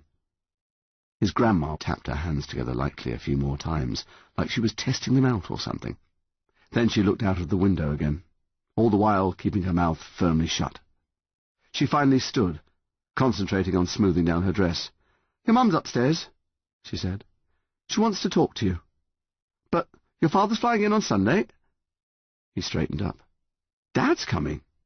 "I've got some calls to make," she said, stepping past him and out of the front door, taking out her mobile. "Why's Dad coming?" he called after her. "Your mum's waiting," she said, pulling the front door shut behind her. Connor hadn't even had a chance to put down his rucksack. His father was coming. His father. From America. Who hadn't come since the Christmas before last, whose new wife always seemed to suffer emergencies at the last minute that kept him from visiting more often, especially now that the baby was born. His father, who Connor had grown used to not having around as the trips grew less frequent, and the phone calls got further and further apart. His father was coming. Why? "Connor!" he heard his mum call. She wasn't in her room. She was in his, lying back on his bed on top of the duvet, gazing out of the window to the churchyard up the hill. And the yew tree, which was just a yew tree. "Hey, darling," she said, smiling at him from where she lay. But he could tell by the lines around her eyes that she really was hurting. Hurting like he'd only seen her hurt once before. She'd had to go into hospital then as well, and hadn't come out for nearly a fortnight. It had been last Easter, and the weeks at his grandma's had almost been the death of them both. "What's the matter?" he asked. "Why are you going back to hospital?" She patted the duvet next to her to get him to come and sit down. He stayed where he was. "What's wrong?" She still smiled, but it was tighter now, and she traced her fingers along the threaded pattern of the duvet, grizzly bears that Connor had outgrown years ago. She had tied her red rose scarf around her head, but only loosely, and he could see her pale scalp underneath. He didn't think she'd even pretended to try on any of his grandma's old wigs. "I'm going to be okay," she said. "I really am." "Are you?" he asked. "We've been here before, Connor," she said, "so don't worry. I've felt really bad, and I've gone in, and they've taken care of it. That's what'll happen this time." She patted the duvet cover again. "Won't you come and sit down next to your tired old mum?" Connor swallowed, but her smile was brighter, and, he could tell, it was a real one. He went over and sat next to her on the side facing the window. She ran her hand through his hair, lifting it out of his eyes, and he could see how skinny her arm was, almost like it was just bone and skin. "Why's Dad coming?" he asked. His mother paused, then put her hand back down into her lap. "It's been a while since you've seen him. Aren't you excited? Grandma doesn't seem too happy." His mother snorted. "Well, you know how she feels about your dad. Don't listen to her. Enjoy his visit." They sat in silence for a moment. "There's something else," Connor finally said. "Isn't there?" He felt his mother sit up a little straighter on her pillow. "Look at me, son," she said gently. He turned his head to look at her, though he would have paid £1,000,000 not to have to do it. "This latest treatment's not doing what it's supposed to," she said. "All that means is they're going to have to adjust it. Try something else." "Is that it?" Connor asked. She nodded. "That's it. There's lots more they can do. It's normal. Don't worry." "You sure?" "Sure. Because—" and here Connor stopped for a second and looked down at the floor. "Because you could tell me, you know." Then he felt her arms around him, her thin, thin arms that used to be so soft when she hugged him. She didn't say anything, just held on to him. He went back to looking out of the window, and after a moment his mother turned to look too. "That's a yew tree, you know," she finally said. Connor rolled his eyes, but not in a bad way. "Yes, Mum. You've told me 100 times." "Keep an eye on it for me while I'm away, will you?" she said. "Make sure it's still here when I get back." And Connor knew this was her way of telling him she was coming back. So all he did was nod, and they both kept looking out at the tree, which stayed a tree, no matter how long they looked. Grandma's house. 5 days. The monster hadn't come for 5 days. Maybe it didn't know where his grandma lived. Or maybe it was just too far to come. She didn't have much of a garden anyway, even though her house was way bigger than Connor and his mum's. She'd crammed her back garden with sheds and a stone pond and a wood-panelled office she'd had installed across the back half, where she did most of her estate agent work, a job so boring Connor never listened past the first sentence of her description of it. Everything else was just brick paths and flowers in pots. No room for a tree at all. It didn't even have grass. "Don't stand there gawping, young man," his grandma said, leaning out of the back door and hooking in an earring. "Your dad'll be here soon, and I'm going to see your mum."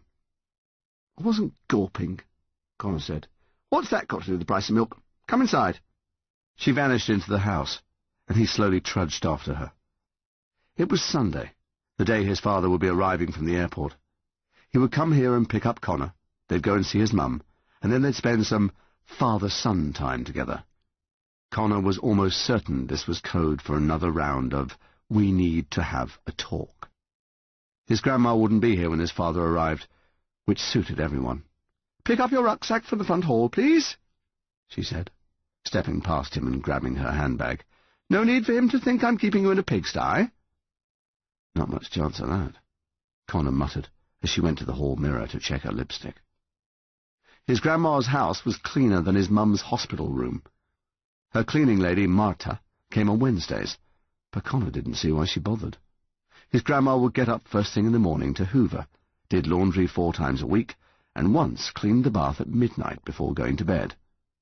She wouldn't let dinner dishes touch the sink on their way to the dishwasher, once even taking a plate Connor was still eating from. "A woman my age living alone," she said, at least once a day. "If I don't keep on top of things, who will?" She said it like a challenge, as if defying Connor to answer.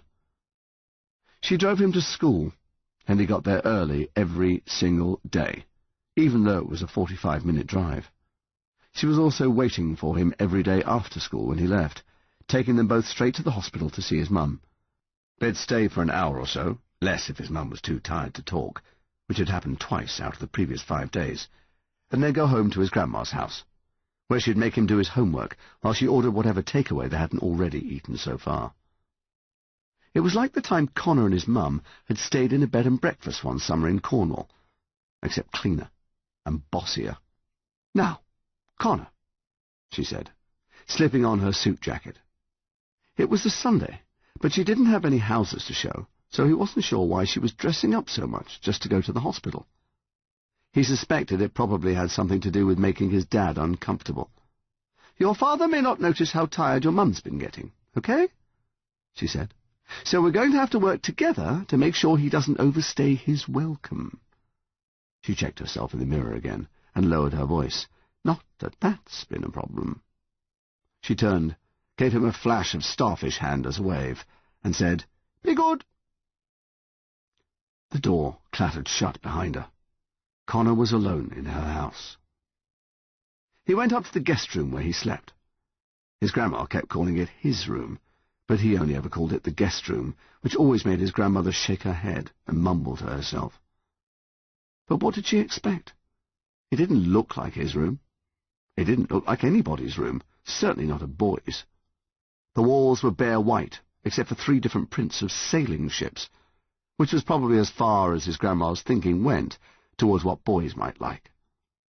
The sheets and duvet covers were a bright, blinding white, too, and the only other piece of furniture was an oak cabinet big enough to have lunch in. It could have been any room in any home on any planet anywhere. He didn't even like being in it, not even to get away from his grandma. He'd only come up now to get a book, since his grandma had forbidden handheld computer games in her house. He fished one out of his bag and made to leave, glancing out of the window to the back garden as he went. Still just stone paths and sheds and the office. Nothing looking back at him at all. The sitting room was one of those sitting rooms where no one ever actually sat. Connor wasn't allowed in there at any time, lest he smudged the upholstery somehow. So, of course, this was where he went to read his book while he waited for his father. He slumped down on her settee, which had curved wooden legs so thin it looked like it was wearing high heels.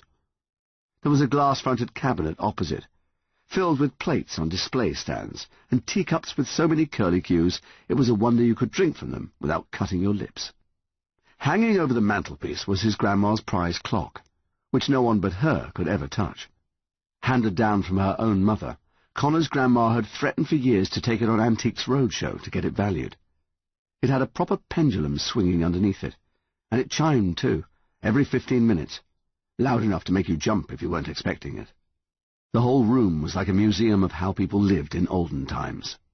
There wasn't even a television. That was in the kitchen and almost never switched on.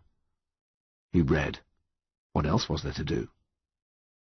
He had hoped to talk to his father before he flew out, But what with the hospital visits and the time difference, and the new wife's convenient migraines, he was just going to have to see him when he showed up.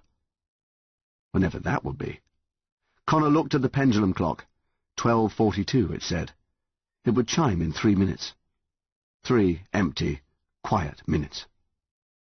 He realized he was actually nervous.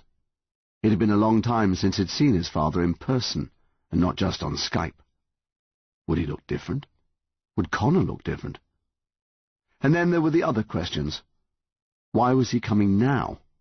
His mum didn't look great, looked even worse after 5 days in the hospital, but she was still hopeful about the new medicine she was being given. Christmas was still months away, and Connor's birthday was already past. So why now?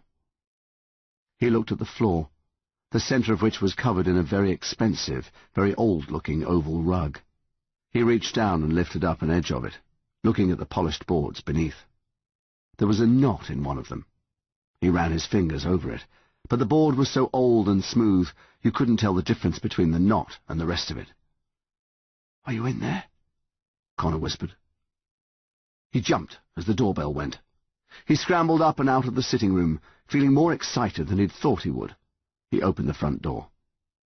There was his father, looking totally different, but exactly the same. "Hey, son," his dad said, his voice bending in that weird way that America had started to shape it. Connor smiled wider than he had for at least a year. Champ. "How are you hanging in there, Champ?" his father asked him, while they waited for the waitress to bring them their pizzas. "Champ?" Connor asked, raising a skeptical eyebrow. "Sorry," his father said, smiling bashfully. "America's almost a whole different language." "Your voice sounds funnier every time I talk to you." "Yeah, well," his father fidgeted with his wineglass. "It's good to see you." Connor took a drink of his Coke. His mum had been really poorly when they got to the hospital. They'd had to wait for his grandma to help her out of the toilet.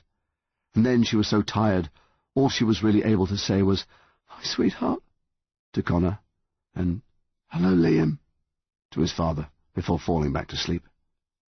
His grandmother ushered them out moments later, a look on her face that even his dad wasn't going to argue with.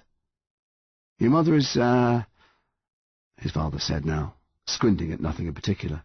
"She's a fighter, isn't she?" Connor shrugged. "So how are you holding up, Con?"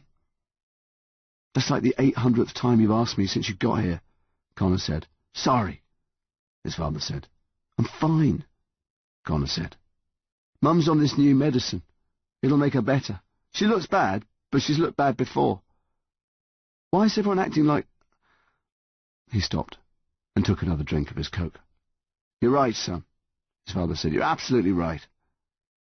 He turned his wineglass slowly around once on the table. "Still," he said, "you're going to need to be brave for her, Con. You're going to need to be real, real brave for her." "You talk like American television." His father laughed quietly. "Your sister's doing well? Almost walking?" "Half-sister," Connor said. "I can't wait for you to meet her," his father said. "We'll have to arrange for a visit soon, maybe even this Christmas. Would you like that?" Connor met his father's eyes. "What about Mum?" "Well, I talked it over with your grandma. She seemed to think it wasn't a bad idea, as long as we got you back in time for the new school term." Connor ran a hand along the edge of the table. "So it'd just be a visit, then?" "What do you mean?" his father said, sounding surprised. "A visit, as opposed to—" He trailed off, and Connor knew he'd worked out what he meant. "Connor." But Connor suddenly didn't want him to finish. "There's a tree that's been visiting me," he said, talking quickly, starting to peel the label off the Coke bottle. "It comes to the house at night, tells me stories." His father blinked, baffled. "What?" "I thought it was a dream at first," Connor said, scratching at the label with his thumbnail. "But then I kept finding leaves when I woke up and little trees growing out the floor. I've been hiding them all so no one will find out. Connor, it hasn't come to Grandma's house yet. I was thinking she might live too far away. What are you... But why should it matter if it's all a dream, though? Why wouldn't a dream be able to walk across town? Not if it's as old as the earth and as big as the world. Connor, stop this! I don't want to live with Grandma!" Connor said, his voice suddenly strong and filled with a thickness that felt like it was choking him. He kept his eyes firmly on the Coke bottle label, his thumbnails scraping the wet paper away. "Why can't I come and live with you? Why can't I come to America?" His father licked his lips. You mean when... Grandma's house is an old lady's house, Connor said. His father gave another small laugh. "I'll be sure to tell you called her an old lady." "You can't touch anything or sit anywhere," Connor said. "You can't leave a mess for even 2 seconds, and she's only got internet out in her office, and I'm not allowed in there. I'm sure we can talk to her about those things. I'm sure there's lots of room to make it easier, make you comfortable there." "I don't want to be comfortable there," Connor said, raising his voice. "I want my own room in my own house." "You wouldn't have that in America," his father said. "We barely have room for the 3 of us, Con. Your grandma has a lot more money and space than we do. Plus, you're in school here. Your friends are here. Your whole life is here. It would be unfair to just take you out of all that." "Unfair to who?" Connor asked. His father sighed. "This is what I meant," he said. "This is what I meant when I said you were going to have to be brave." "That's what everyone says," Connor said, "as if it means anything." "I'm sorry," his father said. "I know it seems really unfair, and I wish it was different." "Do you?" "Of course I do." His father leaned in over the table. "But this way is best. You'll see." Connor swallowed, still not meeting his eye. Then he swallowed again. "Can we talk about it more when Mum gets better?" His father slowly sat back in his chair again. "Of course we can, buddy. That's exactly what we'll do." Connor looked at him again. "Buddy?" His father smiled. "Sorry." He lifted his wine glass and took a drink long enough to drain the whole glass. He set it down with a small gasp. Then he gave Connor a quizzical look. "What was all that you were saying about a tree?" But the waitress came, and silence fell as she put their pizzas in front of them.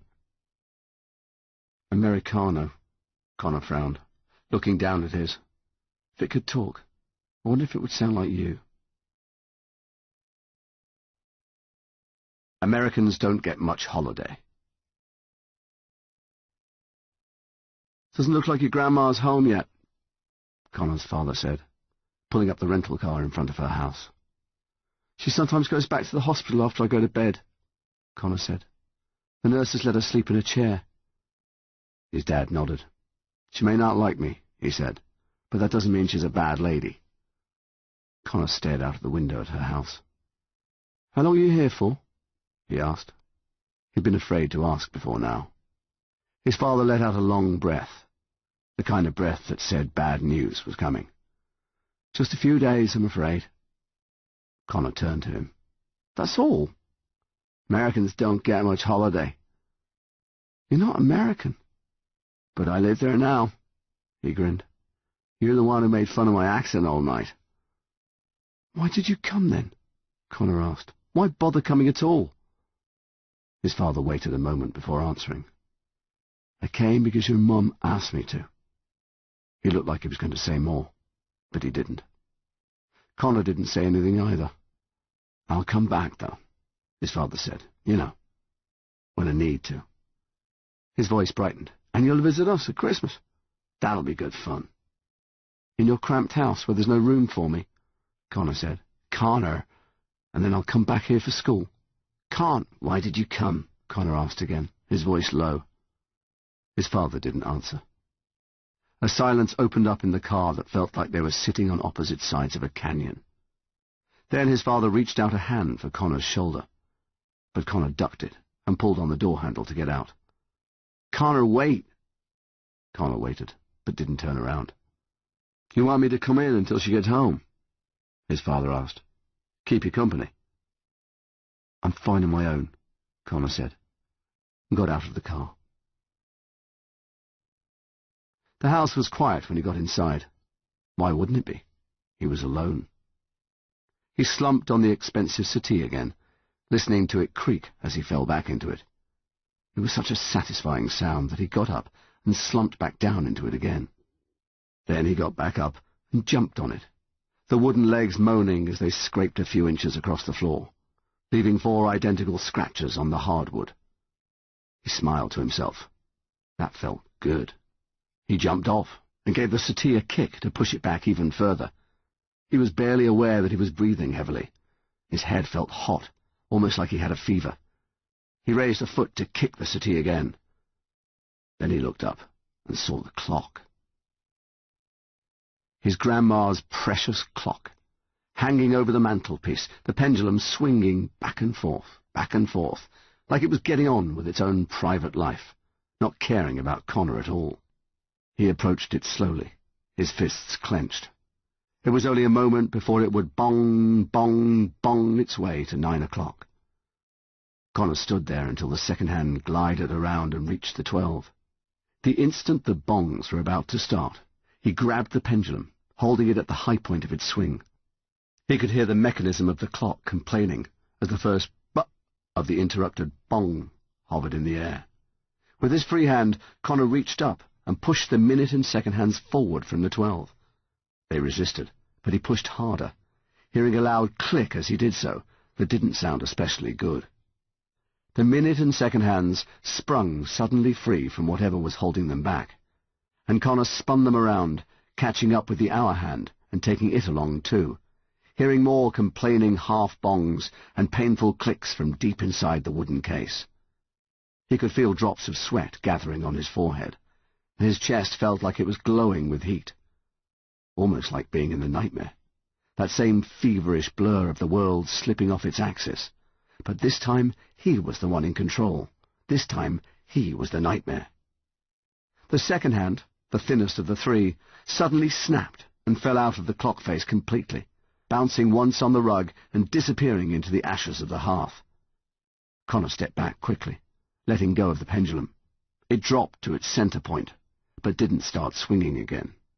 Nor did the clock make any of the whirring, ticking sounds it usually made as it ran, its hands now frozen solidly in place. Uh-oh. Connor's stomach started squeezing as he realized what he'd done. Oh, no, he thought. Oh, no. He'd broken it. A clock that was probably worth more than his mum's whole beaten-up car. His grandma was going to kill him. Maybe actually literally kill him. Then he noticed. The hour and minute hands had stopped at a specific time. 12:07. "As destruction goes," the monster said behind him, "this is all remarkably pitiful." Connor whirled around. Somehow, someway, the monster was in his grandma's sitting room. It was far too big, of course, having to bend down very, very low to fit under the ceiling, its branches and leaves twisting together tighter and tighter to make it smaller. But here it was, filling up every corner. "It is the kind of destruction I would expect from a boy," it said, its breath blowing back Connor's hair. "What are you doing here?" Connor asked. He felt a sudden surge of hope. "Am I asleep? Is this a dream? Like when you broke my bedroom window, and I woke up, and—" "I have come to tell you the second tale," the monster said. Connor made an exasperated sound and looked back at the broken clock. "Is it going to be as bad as the last one?" he asked, distractedly. "It ends in proper destruction, if that is what you mean." Connor turned back to the monster. Its face had rearranged itself into the expression Connor recognized as the evil grin. "Is it a cheating story?" Connor asked. "Does it sound like it's going to be one way and then it's a total other way?" "No," said the monster. "It is about a man who thought only of himself." The monster smiled again, looking even more wicked. "And he gets punished. Very, very badly indeed." Connor stood breathing for a second, thinking about the broken clock, about the scratches on the hardwood, about the poisonous berries dropping from the monster onto his grandma's clean floor. He thought about his father. "I'm listening," Connor said. The second tale. 150 years ago, the monster began, this country had become a place of industry. Factories grew on the landscape like weeds. Trees fell, fields were upended, rivers blackened. The sky choked on smoke and ash, and the people did too, spending their days coughing and itching, their eyes turned forever towards the ground. Villages grew into towns, towns into cities, and people began to live on the earth, rather than within it. But there was still green, if you knew where to look. The monster opened its hands again, and a mist rolled through his grandma's sitting room. When it cleared, Connor and the monster stood on a field of green, overlooking a valley of metal and brick. "So I am asleep," Connor said. "Quiet," said the monster. "Here he comes." And Connor saw a sour-looking man with heavy black clothes and a deep, deep frown climbing the hill towards them. Along the edge of this green lived a man. His name is not important, as no one ever used it. The villagers only ever called him the Apothecary. "The what?" Connor asked. "The Apothecary," said the monster. "The what?"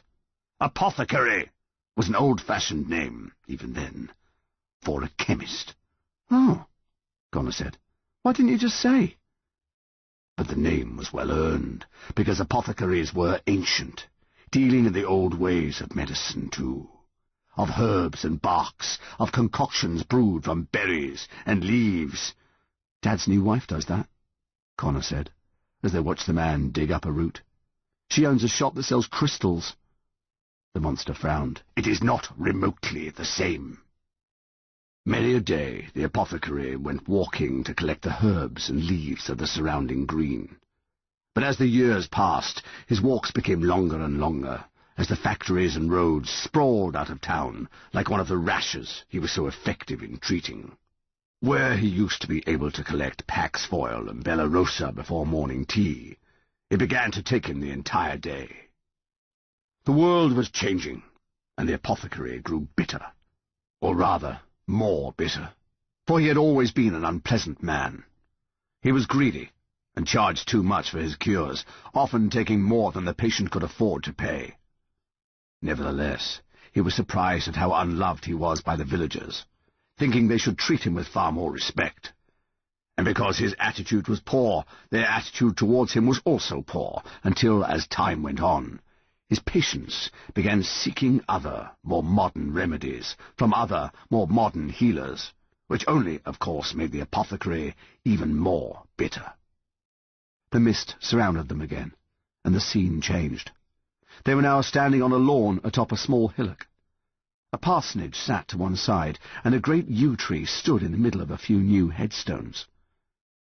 In the apothecary's village there also lived a parson. "This is the hill behind my house," Connor interrupted. He looked around, but there was no railway line yet. No rows of houses, just a few footpaths and a mucky riverbed.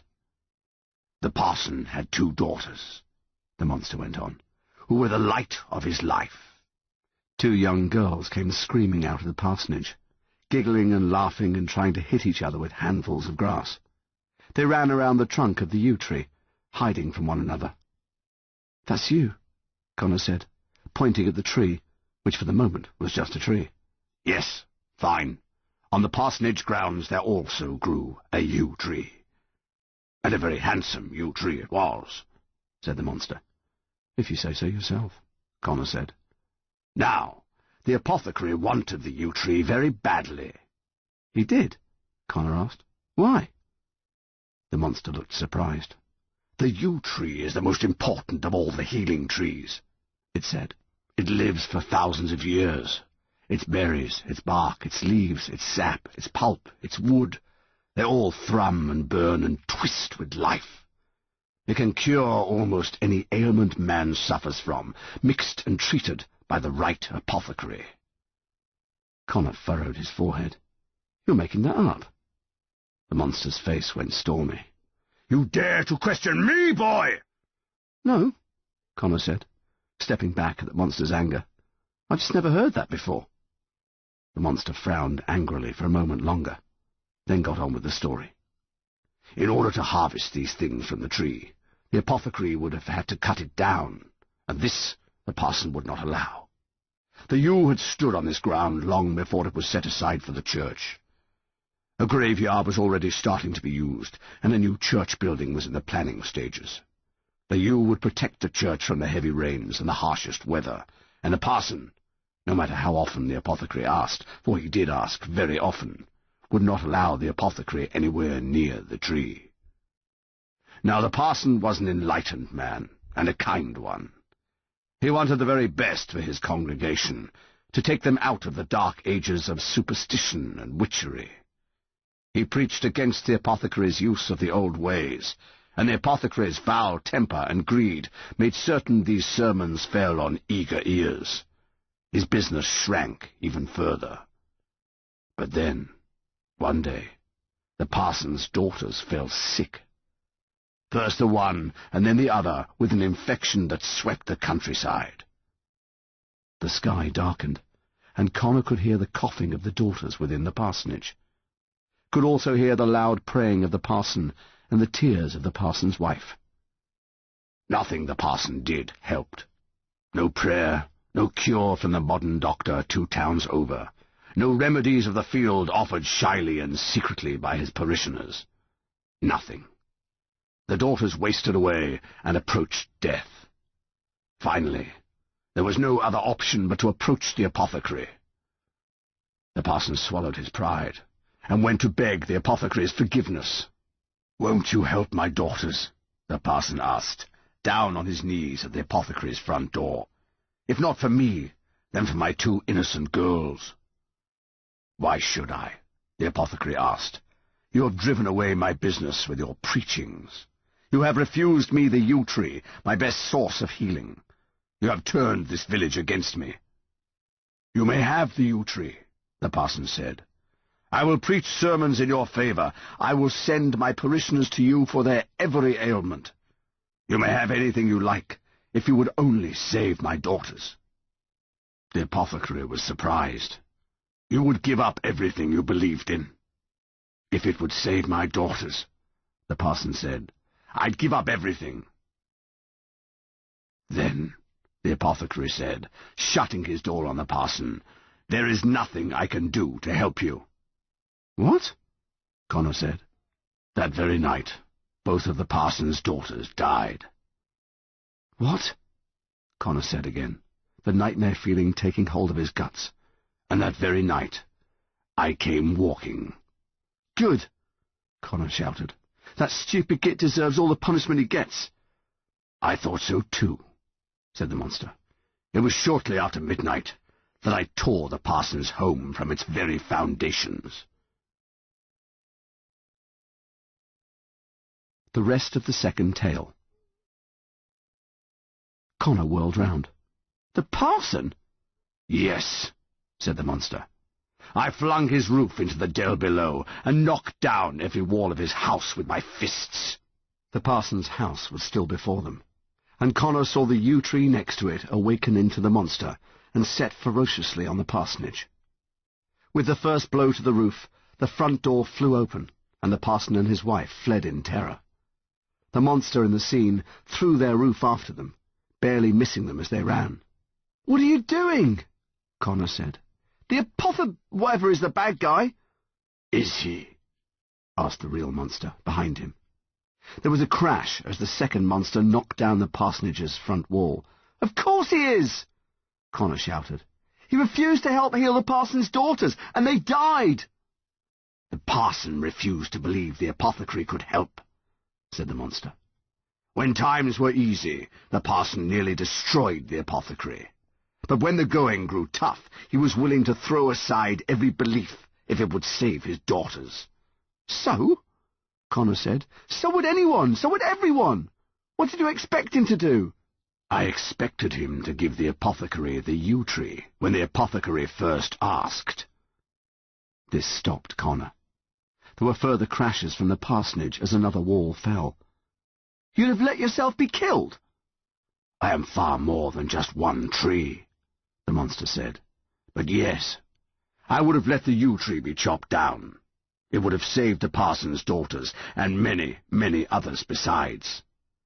"But it would have killed the tree and made him rich!" Connor yelled. "He was evil!" "He was greedy and rude and bitter, but he was still a healer. The parson, though, what was he? He was nothing. Belief is half of all healing. Belief in the cure, belief in the future that awaits. And here was a man who lived on belief, but who sacrificed it at the first challenge, right when he needed it most. He believed selfishly and fearfully, and it took the lives of his daughters. Connor grew angrier. You said this was a story without tricks. I said this was the story of a man punished for his selfishness. And so it is. Seething, Connor looked again at the second monster destroying the parsonage. A giant monstrous leg knocked over a staircase with one kick. A giant monstrous arm swung back and demolished the walls to the parson's bedrooms. "Tell me, Connor O'Malley," the monster behind him asked, "would you like to join in?" "Join in?" Connor said, surprised. "It is most satisfying, I assure you." The monster stepped forward, joining its second self, and put a giant foot through a settee not unlike Connor's grandma's. The monster looked back at Connor, waiting. "What shall I destroy next?"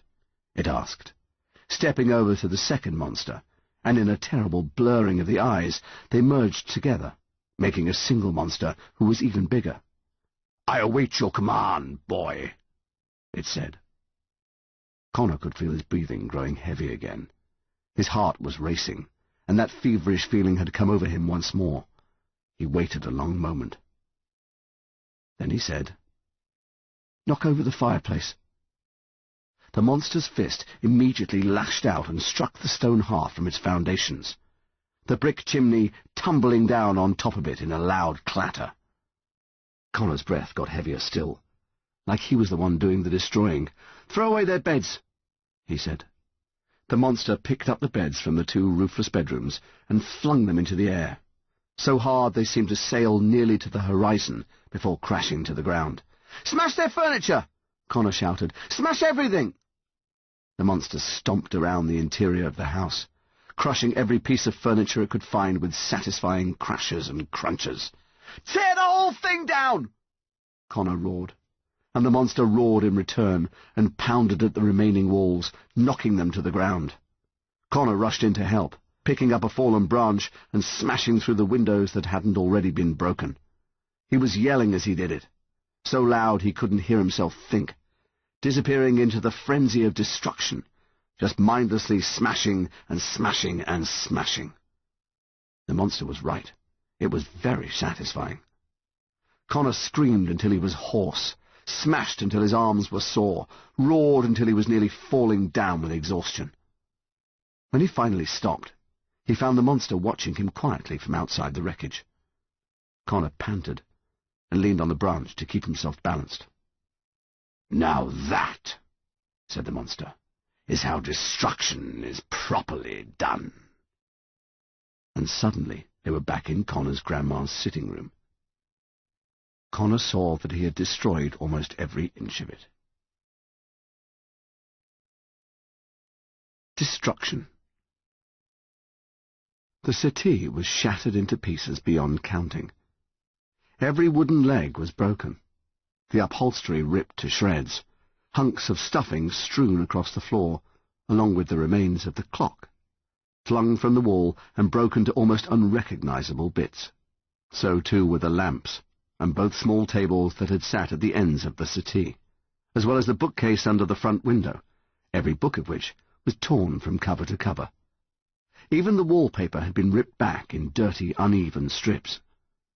The only thing left standing was the display cabinet, though its glass doors were smashed and everything inside hurled to the floor.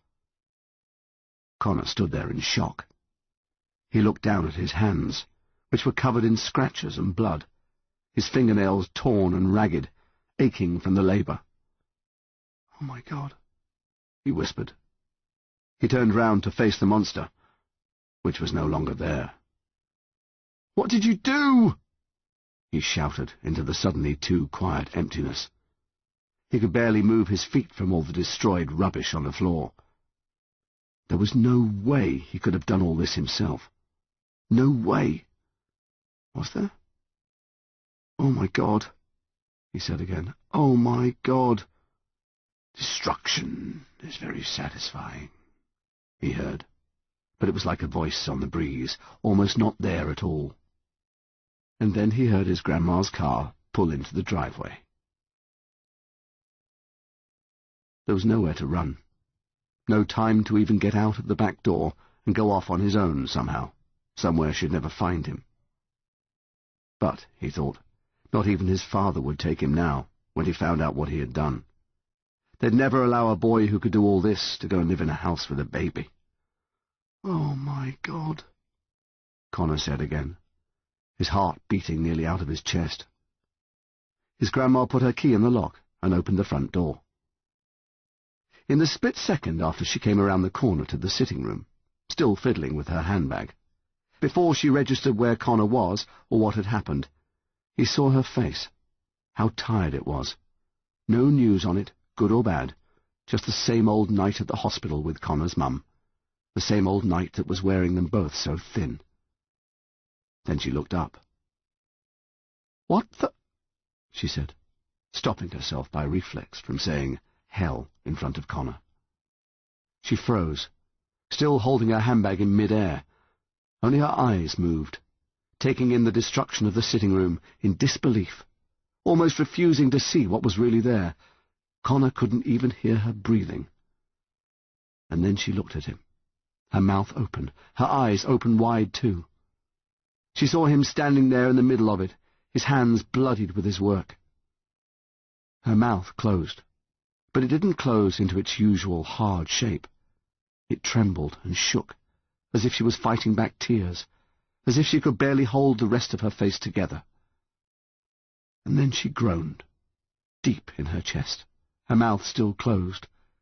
It was a sound so painful, Connor could barely keep himself from putting his hands over his ears. She made it again, and again, and then again, until it became a single sound, a single ongoing, horrible groan. Her handbag fell to the floor. She put her palms over her mouth, as if that was all that would hold back the horrible groaning, moaning, keening sound flooding out of her. "Grandma?" Connor said, his voice high and tight with terror. And then she screamed. She took away her hands, balling them into fists, opened her mouth wide, and screamed. Screamed so loudly, Connor did put his hands up to his ears. She wasn't looking at him. She wasn't looking at anything. Just screaming into the air. Connor had never been so frightened in all his life. It was like standing at the end of the world, almost like being alive and awake in his nightmare. The screaming, the emptiness. Then she stepped into the room. She kicked forward through the rubbish, almost as if she didn't even see it. Connor backed away from her quickly, stumbling over the ruins of the settee. He kept a hand up to protect himself, expecting blows to land any moment. But she wasn't coming for him. She walked right past him, her face twisted in tears, the moaning spilling out of her again. She went to the display cabinet, the only thing remaining upright in the room. And she grabbed it by one side, and pulled on it hard once, twice, and a third time, sending it crashing to the floor with a final-sounding crunch. She gave a last moan and leant forward to put her hands on her knees, her breath coming in ragged gasps. She didn't look at Connor, didn't look at him once as she stood back up and left the room, leaving her handbag where she'd dropped it, going straight up to her bedroom and quietly shutting the door. Connor stood there for a while, not knowing whether he should move or not. After what seemed like forever, he went into his grandma's kitchen to get some empty bin liners. He worked on the mess late into the night, but there was just too much of it. Dawn was breaking by the time he finally gave up. He climbed the stairs, not even bothering to wash off the dirt and dried blood. As he passed his grandma's room, he saw from the light under her door that she was still awake. He could hear her in there, weeping. Invisible. Connor stood waiting in the schoolyard. He'd seen Lily earlier. She was with a group of girls who he knew didn't really like her, and who she didn't really like either. But there she was, standing silently with them while they chatted away. He found himself trying to catch her eye, but she never looked over at him, almost as if she could no longer see him. And so he waited by himself, leaning against a stone wall away from the other kids, as they squealed and laughed and looked at their phones, as if nothing in the world was wrong, as if nothing in the whole entire universe could ever happen to them. Then he saw them, Harry and Sully and Anton, walking towards him diagonally across the yard. Harry's eyes on him, unsmiling but alert, his cronies looking happy in anticipation. Here they came. Connor felt weak with relief. He'd only slept long enough that morning to have the nightmare, as if things hadn't been bad enough. There he'd been again, with the horror and the falling, with the terrible, terrible thing that happened at the end. He'd woken up screaming, to a day that hardly seemed any better. When he'd finally worked up the courage to go downstairs, his father was there in his grandma's kitchen, making breakfast. His grandma was nowhere to be seen. "Scrambled?" his father asked, holding up the pan where the eggs were cooking. Connor nodded, even though he wasn't remotely hungry, and sat in a chair at the table. His father finished the eggs and put them on some buttered toast he'd also made, setting down 2 plates, one for Connor, one for himself. They sat and they ate. The silence grew so heavy, Connor started to have difficulty breathing. "That's quite a mess you made," his father finally said. Connor continued to eat, taking the smallest bites of egg possible. "She called me this morning. Very, very early." Connor took another microscopic bite. "Your mum's taking a turn, Con," his father said. Connor looked up quickly. "Your grandma's gone to the hospital now to talk to the doctors," his father continued. "I'm going to drop you off at school." "School?" Connor said. "I want to see Mum." But his father was already shaking his head. "It's no place for a kid right now. I'll drop you off at school and go to the hospital, but I'll pick you up right after and take you to her." His father looked down at his plate. "I'll pick you up sooner if I need to." Connor set down his knife and fork. He didn't feel like eating anymore. Or maybe ever again. "Hey," his father said, "remember what I said about needing you to be brave? Well, now's the time you're going to have to do it, son." He nodded towards the sitting room. "I can see how much this is upsetting you." He gave a sad smile, which quickly disappeared. "So can your grandma." "I didn't mean to," Connor said, his heart starting to thump. "I don't know what happened." "It's okay," his father said. Connor frowned. "It's okay. Don't worry about it," his father said, going back to his breakfast. "Worse things happen at sea." "What does that mean?" "It means we're going to pretend like it never happened," his father said firmly, "because other things are going on right now." "Other things like Mum?" His father sighed. "Finish your breakfast. You're not even going to punish me." "What would be the point, Con?" his father said, shaking his head. "What could possibly be the point?" Connor hadn't heard a word of his lessons in school, but the teachers hadn't told him off for his inattentiveness, skipping over him when they asked questions to the class. Mrs. Marl didn't even make him hand in his life-writing homework, even though it was due that day. Connor hadn't written a single sentence. Not that it seemed to matter. His classmates kept their distance from him too, like he was giving off a bad smell. He tried to remember if he'd talked to any of them since he'd arrived this morning. He didn't think he had, which meant he hadn't actually spoken to anyone since his father that morning. How could something like that happen? But, finally, here was Harry, and that at least felt normal. "Connor O'Malley," Harry said, stopping a pace away from him. Sully and Anton hung back, sniggering.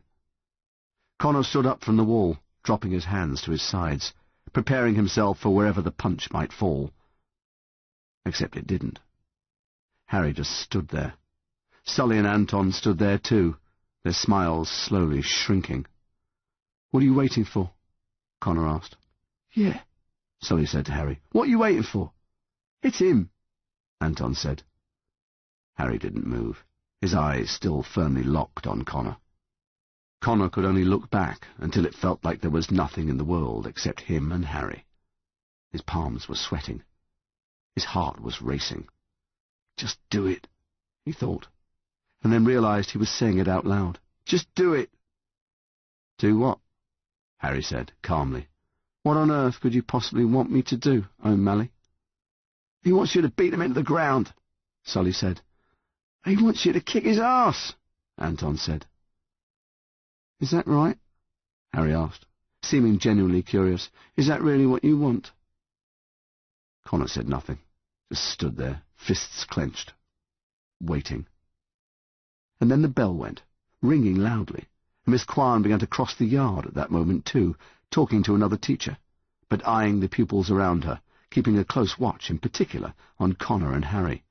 I guess we'll never find out, Harry said, what it is O'Malley wants. Anton and Sully laughed, though it was clear they didn't get the joke, and all three started to make their way back inside.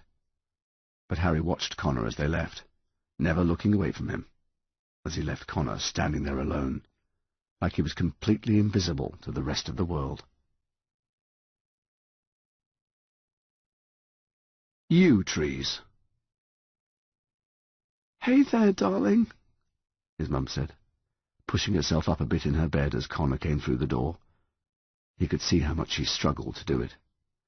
I'll be just out here, his grandma said, getting up from her seat and walking past without looking at him.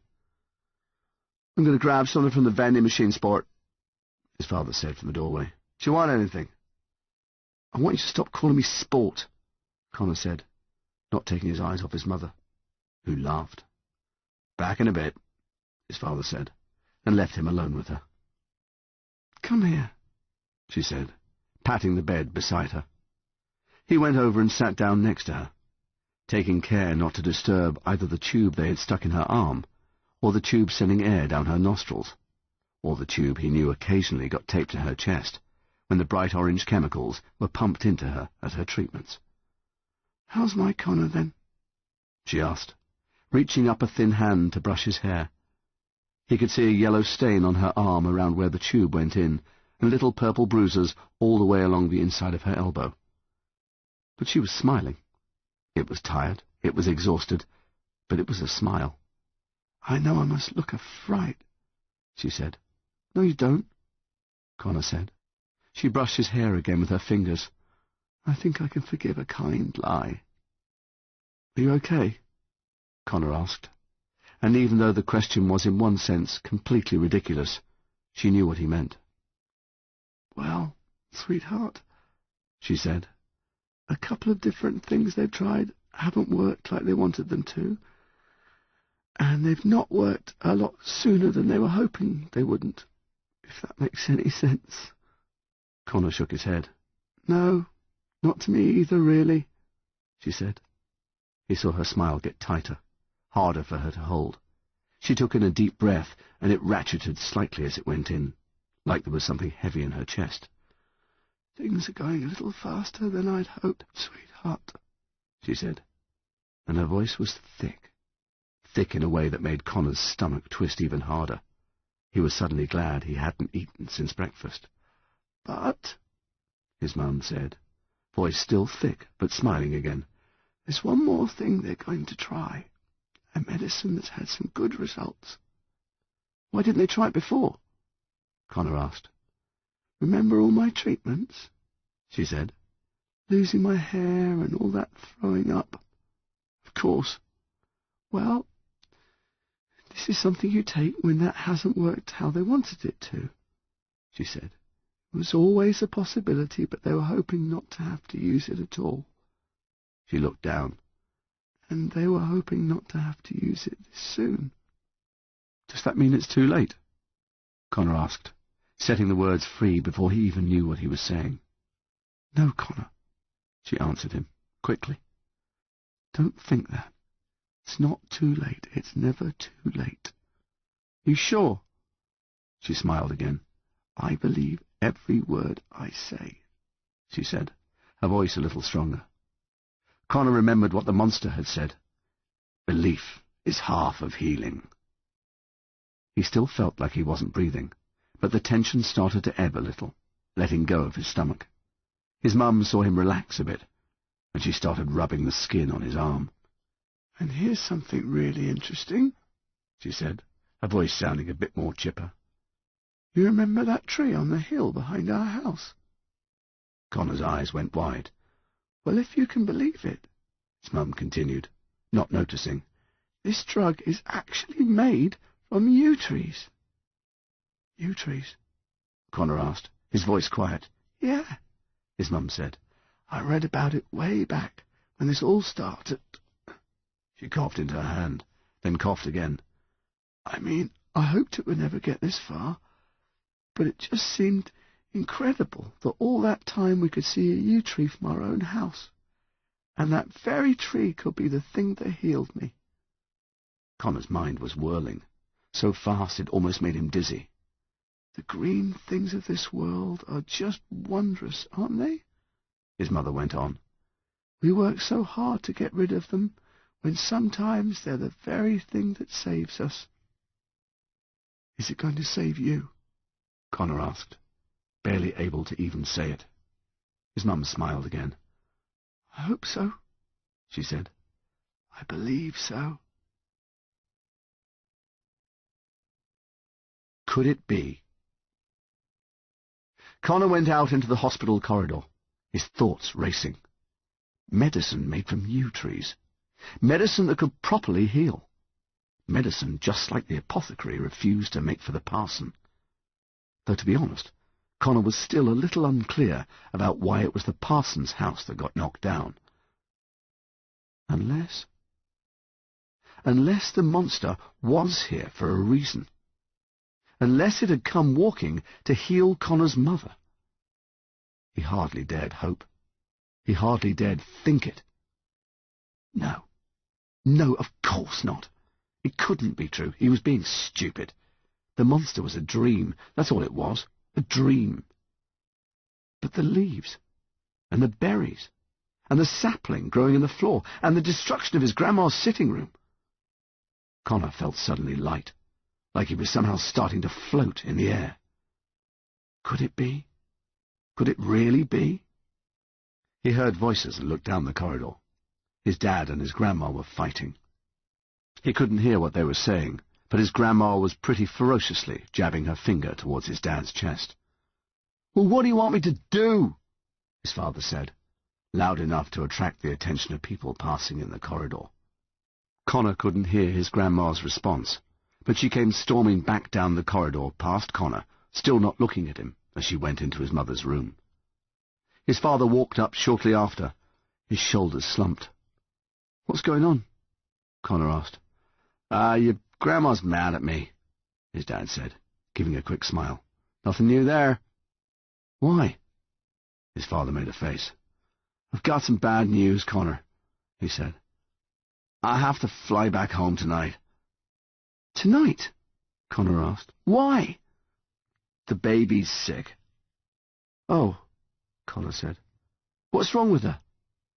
"Probably nothing serious, but Stephanie's gone a bit crazy and taken her to the hospital and wants me to come back right now." "And you're going?" "I am, but I'm coming back," his father said, "on Sunday after next, so it's not even 2 weeks. They've given me more time off work to come back and see you." 2 weeks, Connor said, almost to himself. "But that's okay, though. Mum's on this new medicine, which is going to make her better, so by the time you get back—" He stopped when he saw his father's face.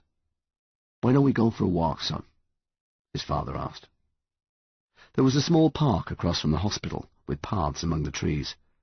As Connor and his father walked through it towards an empty bench, they kept passing patients in hospital gowns, walking with their families, or out on their own, sneaking cigarettes. It made the park feel like an outdoor hospital room, or a place where ghosts went to have a break. "This is a talk, isn't it?" Connor said as they sat down. "Everybody always wants to have a talk lately." "Connor," his father said, "this new medicine your mum's taking, it's going to make her well," Connor said firmly. His father paused for a moment. "No, Connor," he said, "it probably isn't." "Yes, it is," Connor insisted. It's a last-ditch effort, son. I'm sorry, but things have moved too fast. It'll heal her. I know it will. Connor, his father said, the other reason your grandma was mad at me was because she doesn't think me or your mum have been honest enough with you about what's really happening. What does Grandma know about it? Connor's father put a hand on his shoulder. Connor, your mum, she's going to be okay, Connor said, shaking it off and standing up. This new medicine's the secret. It's the whole reason why. I'm telling you, I know. His father looked confused. Reason for what? So you just go back to America, Connor carried on, and go back to your other family, and we'll be fine here without you, because this is going to work. Connor, no, yes it is. It's going to work. Son, his father said, leaning forward, stories don't always have happy endings. This stopped him, because they didn't, did they? That's one thing the monster had definitely taught him. Stories were wild, wild animals, and went off in directions you couldn't expect. His father was shaking his head. This is too much to ask of you. It is, I know it is. It's unfair and cruel and not how things should be. Connor didn't answer. I'll be back a week on Sunday, his father said. Just keep that in mind, okay? Connor blinked up into the sun. It really had been an incredibly warm October, like the summer was still fighting to stick around. How long will you stay? Connor finally asked. For as long as I can. And then you'll go back. I have to. I've got another family there, Connor finished. His father tried to reach out a hand again, but Connor was already heading back towards the hospital. Because no, it would work. It would. That was the whole reason the monster had come walking. It had to be. If the monster was real at all, then that had to be the reason. Connor looked at the clock on the front of the hospital as he went back inside. 8 more hours until 12:07. No tail. Can you heal her? Connor asked. The yew is a healing tree, the monster said. It is the form I choose most to walk in. Connor frowned. That's not really an answer. The monster just gave him that evil grin. Connor's grandma had driven him back to her house when his mum had fallen asleep after not eating her dinner. His grandma still hadn't spoken to him about the destruction of her sitting room. She'd barely spoken to him at all. I'm going back, she said, as he got out of the car. Fix yourself something to eat. I know you can at least do that. Do you think Dad's at the airport by now? Connor asked. All his grandma did in response was sigh impatiently. He shut the door, and she drove away. After he'd gone inside, the clock, the cheap, battery-operated one in the kitchen, which was all they had now, had crept towards midnight without her returning or calling. He thought about calling her himself, but she'd already yelled at him once when her ringtone had woken up his mum. It didn't matter. In fact, it made it easier. He hadn't had to pretend to go to bed. He'd waited until the clock read 12:07. Then he went outside and said, Where are you? And the monster said, I am here, and stepped over his grandma's office shed in one easy motion. Can you heal her? Connor asked again, more firmly. The monster looked down at him. It is not up to me. Why not? Connor asked. You tear down houses and rescue witches. You say every bit of you can heal if only people would use it. If your mother can be healed, the monster said, then the yew tree will do it. Connor crossed his arms. Is that a yes? Then the monster did something it hadn't done until now. It sat down. It placed its entire great weight on top of his grandma's office. Connor could hear the wood groan and saw the roof sag. His heart leapt in his throat. If he destroyed her office too, there's no telling what she'd do to him. Probably ship him off to prison, or worse, boarding school. You still do not know why you called me, do you? The monster asked. You still do not know why I have come walking. It is not as if I do this every day, Connor O'Malley. I didn't call you, Connor said. unless it was in a dream or something. And even if I did, it was obviously for my mum. Was it? Well, why else? Connor said, his voice rising. It wasn't just to hear terrible stories that make no sense. Are you forgetting your grandmother's sitting room? Connor couldn't quite suppress a small smile.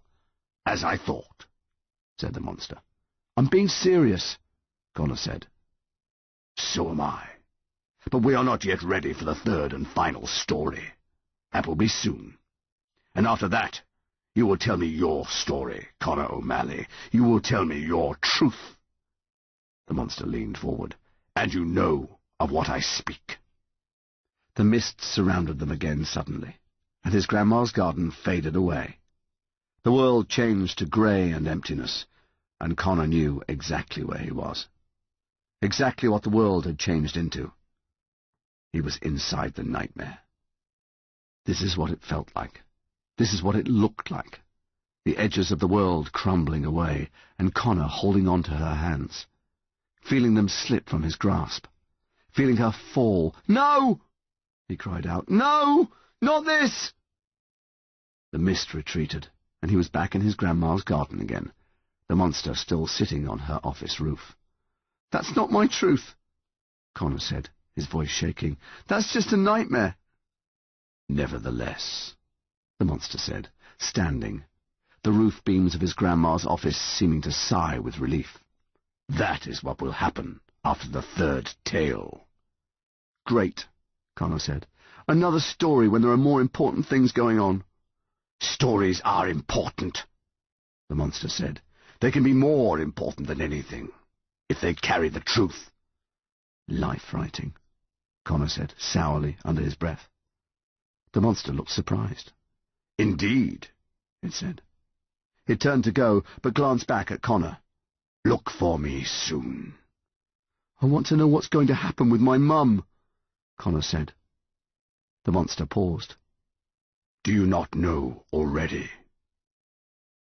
"You said you were a tree of healing," Connor said. "Well, I need you to heal." "And so I shall," the monster said. And with a gust of wind, it was gone.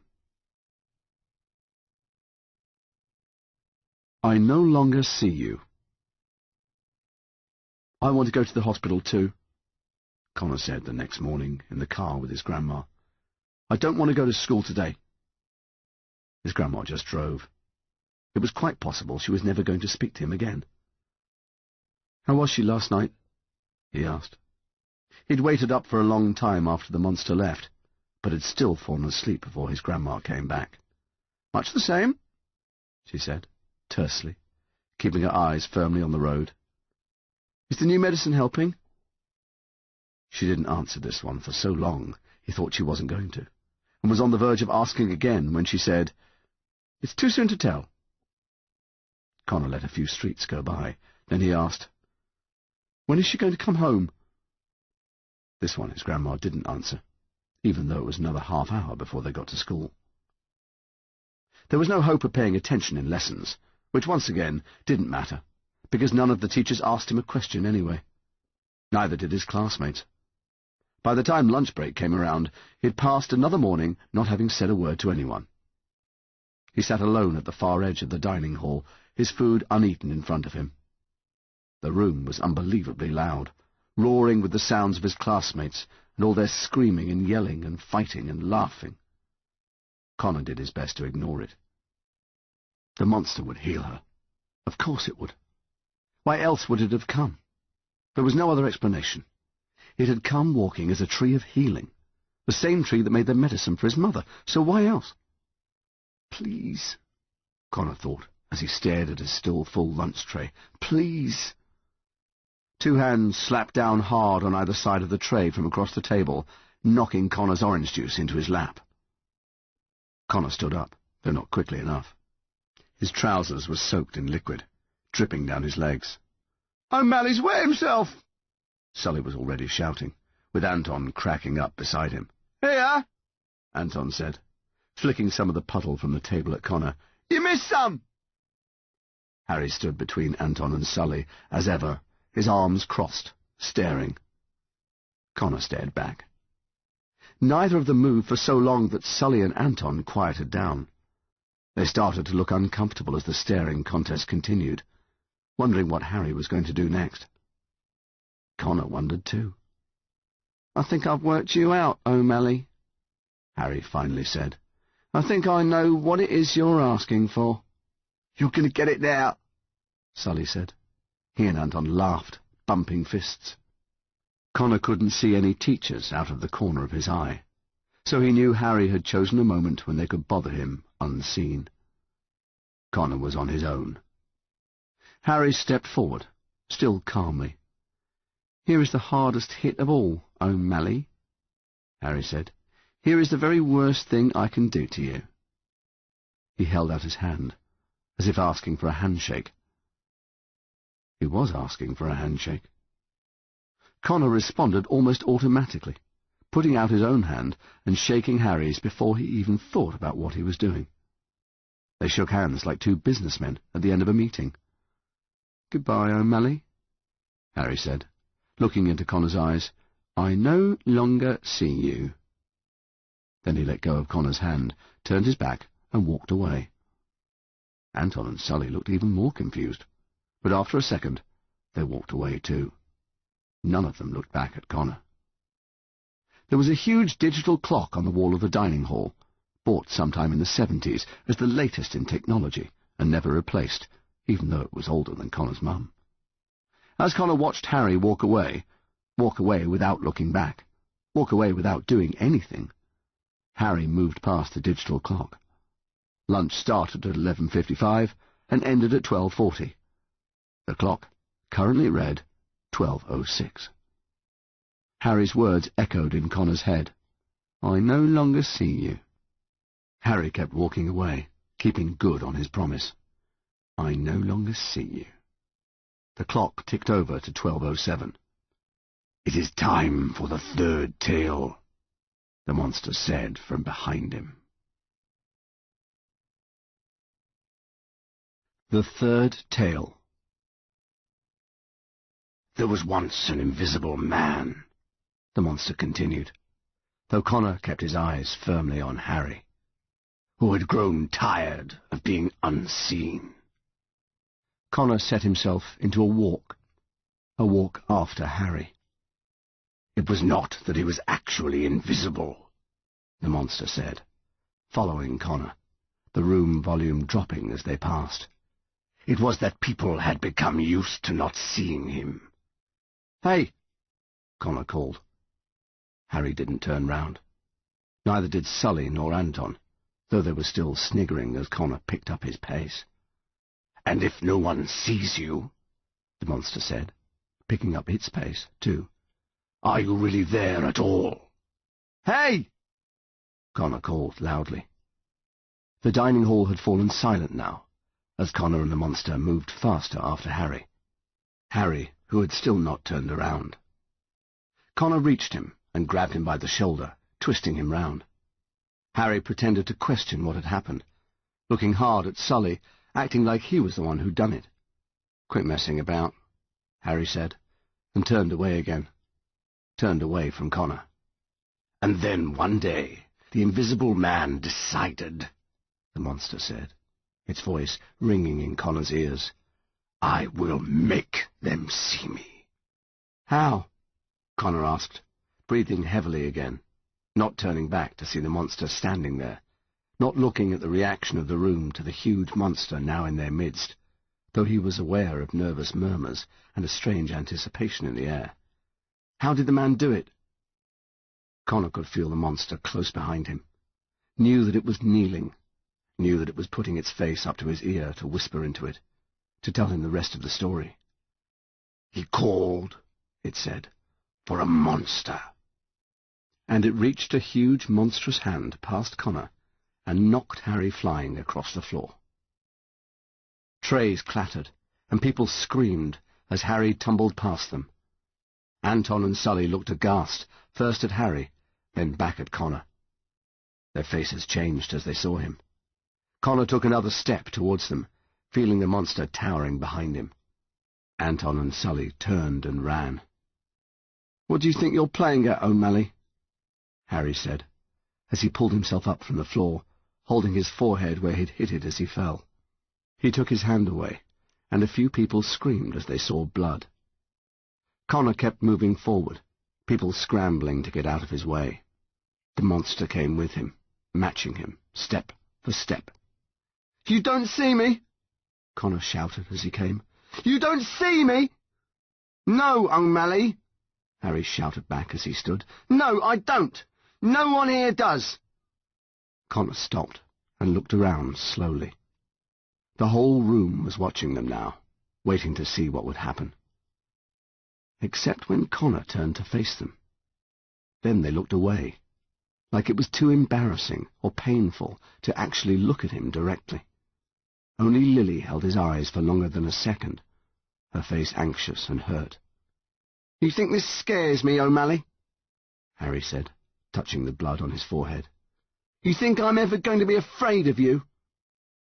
Connor said nothing, just started moving forward again. Harry took a step back. "Connor O'Malley," he said, his voice growing poisonous now, "who everyone's sorry for because of his mum, who swans around school acting like he's so different, like no one knows his suffering." Connor kept walking. He was almost there. "Connor O'Malley, who wants to be punished," Harry said, still stepping back, his eyes on Connor's. "Connor O'Malley, who needs to be punished. And why is that, Connor O'Malley? What secrets do you hide that are so terrible?" "You shut up! You shut up!" Connor said, and he heard the monster's voice say it with him.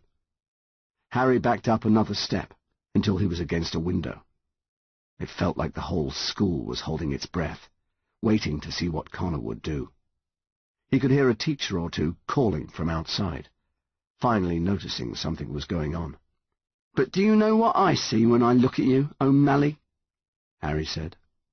Connor clenched his hands into fists. Harry leaned forward, his eyes flashing. "I see nothing," he said. Without turning around, Connor asked the monster a question. "What did you do to help the Invisible Man?"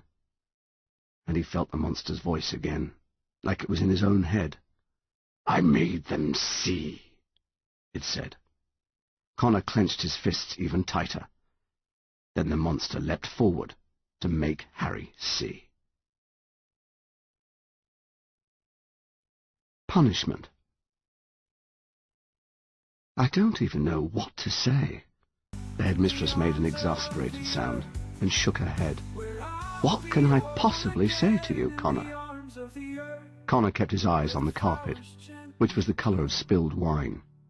Miss Kwan was there too, sitting behind him, as if he might try to escape.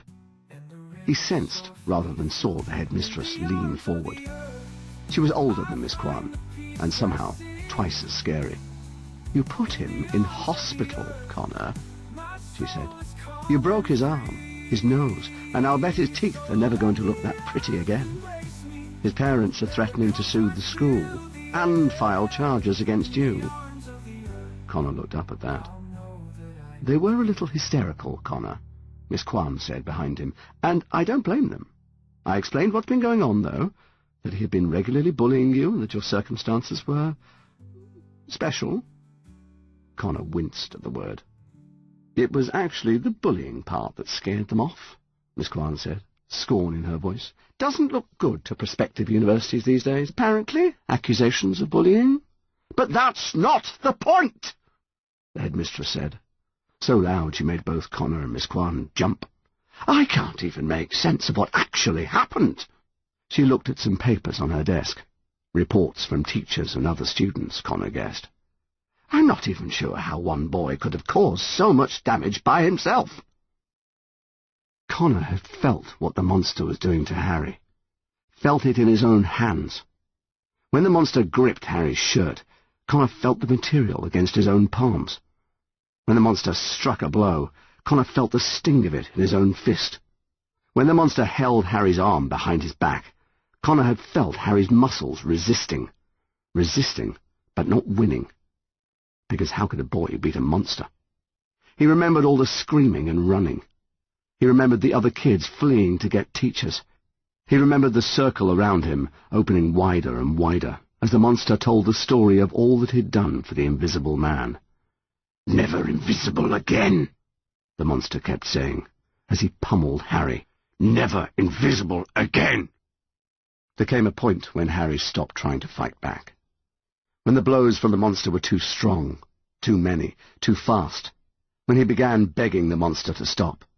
"Never invisible again," the monster said, finally letting up. Its huge branch-like fists curled tight as a clap of thunder. It turned to Connor. "But there are harder things than being invisible," it said, and it vanished, leaving Connor standing alone over the shivering, bleeding Harry. Everyone in the dining hall was staring at Connor now. Everyone could see him, all eyes looking his way. There was silence in the room. Too much silence for so many kids. And for a moment, before the teachers broke it up, where had they been? Had the monster kept them from seeing, or had it really been so short an amount of time? You could hear the wind rushing in an open window, a wind that dropped a few small, spiky leaves to the floor. Then there were adult hands on Connor, dragging him away. "What do you have to say for yourself?" the headmistress asked. Connor shrugged. "I'm going to need more than that," she said. "You seriously hurt him." "It wasn't me," Connor mumbled. "What was that?" she said sharply. "It wasn't me," Connor said more clearly. "It was the monster who did it." "The monster," the headmistress said. "I didn't even touch Harry." The headmistress made a wedge shape with her fingertips and placed her elbows on her desk. She glanced at Miss Kwan. "An entire dining hall saw you hitting Harry, Connor," Miss Kwan said. "They saw you knocking him down. They saw you pushing him over a table. They saw you banging his head against the floor." Miss Kwan leaned forward. "They heard you yelling about being seen, about not being invisible anymore." Connor flexed his hands slowly. They were sore again, just like after the destruction of his grandma's sitting room. "I can understand how angry you must be," Miss Kwan said, her voice getting slightly softer. "I mean, we haven't even been able to reach any kind of parent or guardian for you." "My dad flew back to America," Connor said, "and my grandma's started keeping her phone on silent so she won't wake up Mum." He scratched the back of his hand. "Grandma will probably call you back, though." The headmistress sat back heavily in her chair. "School rules dictate immediate exclusion," she said. Connor felt his stomach sink, felt his whole body droop under a ton of extra weight. But then he realized it was drooping because the weight had been removed. Understanding flooded him. Relief did too, so powerful it almost made him cry, right there in the headmistress's office. He was going to be punished. It was finally going to happen. Everything was going to make sense again. She was going to exclude him. Punishment was coming. Thank God. Thank God. "But how could I do that?" the headmistress said. Connor froze. "How could I do that and still call myself a teacher?" she said. "With all that you're going through." She frowned. "With all that we know about Harry." She shook her head slightly. "There will come a day when we'll talk about this, Connor O'Malley. And we will, believe me." She started gathering the papers on her desk. "But today is not that day." She gave him a last look. "You have bigger things to think about." It took Connor a moment to realize it was over, that this was it. This was all he was going to get. "You're not punishing me," he said. The headmistress gave him a grim smile, almost kind. And then she said almost exactly the same thing his father had said. What purpose could that possibly serve? Miss Kwan walked him back to his lesson. The two pupils they passed in the corridor backed up against the wall to let him go by. His classroom fell silent when he opened the door, and no one, including the teacher, said a word as he made his way back to his desk. Lily, at the desk beside him, looked like she was going to say something, but she didn't. No one spoke to him for the rest of the day. "There are worse things than being invisible," the monster had said, and it was right. Connor was no longer invisible. They all saw him now, but he was further away than ever. A note. A few days passed, then a few more. It was hard to tell exactly how many. They all seemed to be one big grey day to Connor. He'd get up in the morning, and his grandma wouldn't talk to him, not even about the phone call from the headmistress. He'd go to school, and no one would talk to him there either. He'd visit his mum in hospital, and she'd be too tired to talk to him. His dad would phone, and he'd have nothing to say. There was no sign of the monster either, not since the attack on Harry, even though it was supposed to be time for Connor to tell a story in return. Every night, Connor waited. Every night, it didn't appear. Maybe because it knew Connor didn't know what story to tell, or that Connor did know, but would refuse. Eventually, Connor would fall asleep, and the nightmare would come. It came every time he slept now, and worse than before, if that was possible. He'd wake up shouting 3 or 4 times a night, once so bad his grandma knocked on his door to see if he was all right. She didn't come in, though. The weekend arrived and was spent at the hospital, though his mum's new medicine was taking its time to work, and meanwhile she had developed an infection in her lungs. Her pain had got worse too, so she spent most of the time either asleep or not making a lot of sense because of the painkillers. Connor's grandma would send him out when she was like that, and he got so familiar with wandering around the hospital, he once correctly took a lost old woman to the X-ray department. Lily and her mum came to visit on the weekend too, but he made sure he spent the whole time they were there reading magazines in the gift shop. Then, somehow, he was back at school again. As incredible as it seemed, time kept moving forward for the rest of the world. The rest of the world that wasn't waiting. Mrs. Marle was handing back the life-writing homework, to everyone who had a life anyway. Connor just sat at his desk, chin in hand, looking at the clock. It was still 2.5 hours until 12:07. Not that it would probably matter. He was beginning to think the monster was gone for good. Someone else who wouldn't talk to him then. "Hey!"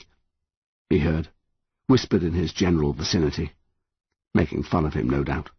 Look at Connor O'Malley, just sitting there like a lump. What a freak. "Hey!" he heard again, this time more insistent. He realized it was someone whispering to him. Lily was sitting across the aisle, where she'd sat throughout all the years they'd been in school together.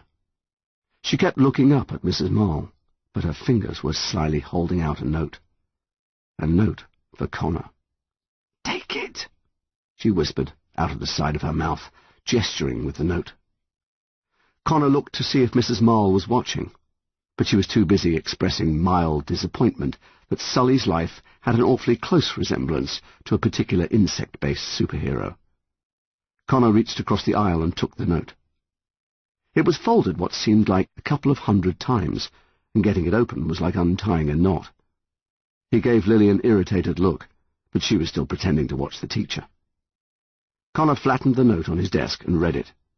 For all the folding, it was only 4 lines long. 4 lines, and the world went quiet. "I'm sorry for telling everyone about your mum," read the first line. "I miss being your friend," read the second. "Are you okay?" read the third. "I see you," read the fourth, with the I underlined about 100 times. He read it again, and again. He looked back over to Lily, who was busy receiving all kinds of praise from Mrs. Marle, but he could see that she was blushing furiously, and not just because of what Mrs. Marle was saying. Mrs. Marle moved on, passing lightly over Connor. When she was gone, Lily looked at him, looked him right in the eye. And she was right. She saw him, really saw him. He had to swallow before he could speak. "Lily," he started to say, but the door to the classroom opened, and the school secretary entered, beckoning to Mrs. Marle and whispering something to her. They both turned to look at Connor. 100 years. Connor's grandma stopped outside his mum's hospital room. "Aren't you coming in?" Connor asked. She shook her head. "I'll be down in the waiting room," she said, and left him to enter on his own. He had a sour feeling in his stomach at what he might find inside. They'd never pulled him out of school before, not in the middle of the day, not even when she was hospitalized last Easter. Questions raced through his mind, questions he ignored. He pushed open the door, fearing the worst. But his mum was awake, her bed in its sitting-up position. What's more, she was smiling, and for a second Connor's heart leapt. The treatment must have worked. The yew tree had healed her. The monster had done it. Then he saw that the smile didn't match her eyes. She was happy to see him, but she was frightened too, and sad, and more tired than he'd ever seen her, which was saying something. And they wouldn't have pulled him out of school to tell him she was feeling a little bit better. "Hi, son," she said, and when she said it, her eyes filled, and he could hear the thickness in her voice. Connor could feel himself slowly starting to get very, very angry. "Come here," she said, tapping the bed covers next to her. He didn't sit there, though, slumping instead in a chair next to her bed. "How are you doing, sweetheart?" she asked, her voice faint, her breath even shakier than it had been yesterday. There seemed to be more tubes invading her today, giving her medicines and air and who knew what else. She wasn't wearing a scarf, and her head was bare and white in the room's fluorescent lights. Connor felt an almost irresistible urge to find something to cover it, protect it, before anyone saw how vulnerable it was. "What's going on?" he asked. "Why did Grandma get me out of school?" "I wanted to see you," she said, "and the way the morphine's been sending me off to Cloud Cuckoo Land, I didn't know if I'd have the chance later." Connor crossed his arms tightly in front of himself. "You're awake in the evening sometimes," he said. "You could have seen me tonight." He knew he was asking a question. He knew she knew it too. And so he knew when she spoke again that she was giving him an answer. "I wanted to see you now, Connor," she said, and again her voice was thick and her eyes were wet. "This is the talk, isn't it?" Connor said, far more sharply than he'd wanted to. "This is—" He didn't finish the sentence. "Look at me, son," she said, because he'd been staring at the floor. Slowly, he looked back up to her. She was giving the super-tired smile, and he saw how deeply pressed into her pillows she was, like she didn't even have the strength to raise her head. He realized that they'd raised the bed because she wouldn't have been able to look at him otherwise. She took a deep breath to speak, which set her off into a terrible, heavy-sounding coughing fit. It took a few long moments before she could finally talk again. "I spoke to the doctor this morning," she said, her voice weak. "The new treatment isn't working, Connor." "The one from the yew tree?" "Yes." Connor frowned. "How can it not be working?" His mum swallowed. "Things have moved just too fast. It was a faint hope. And now there's this infection." "But how can it not be working?" Connor said again, almost like he was asking someone else. "I know," his mum said, her sad smile still there. "Looking at that yew tree every day, it felt like I had a friend out there who'd help me if things got to their worst." Connor still had his arms crossed. "But it didn't help." His mum shook her head slightly. She had a worried look on her face, and Connor understood that she was worried about him. "So what happens now?" Connor asked. "What's the next treatment?" She didn't answer, which was an answer in itself. Connor said it out loud anyway. There aren't any more treatments. I'm sorry, son, his mum said, tears sneaking out of her eyes now, even though she kept up her smile. I've never been more sorry about anything in my life. Connor looked at the floor again. He felt like he couldn't breathe, like the nightmare was squeezing the breath right out of him. You said it would work, he said, his voice catching. I know. You said. You believed it would work. I know. You lied, Connor said, looking back up at her. You've been lying this whole time. I did believe it would work, she said. It's probably what's kept me here so long, Connor. Believing it so you would. His mother reached for his hand, but he moved it away. You lied, he said again. I think, deep in your heart, you've always known, his mother said. Haven't you? Connor didn't answer her. It's okay that you're angry, sweetheart, she said. It really, really is. She gave a little laugh. I'm pretty angry too, to tell you the truth. But I want you to know this, Connor. It's important that you listen to me. Are you listening? She reached out for him again. After a second, he let her take his hand, but her grip was so weak, so weak. You be as angry as you need to be, she said. Don't let anyone tell you otherwise. Not your grandma, not your dad, no one. And if you need to break things, then by God, you break them good and hard. He couldn't look at her. He just couldn't. And if one day, she said, really crying now, you look back and you feel bad for being so angry, if you feel bad for being so angry at me that you couldn't even speak to me, then you have to know, Connor, you have to know that it was okay. It was okay. That I knew. I know, okay?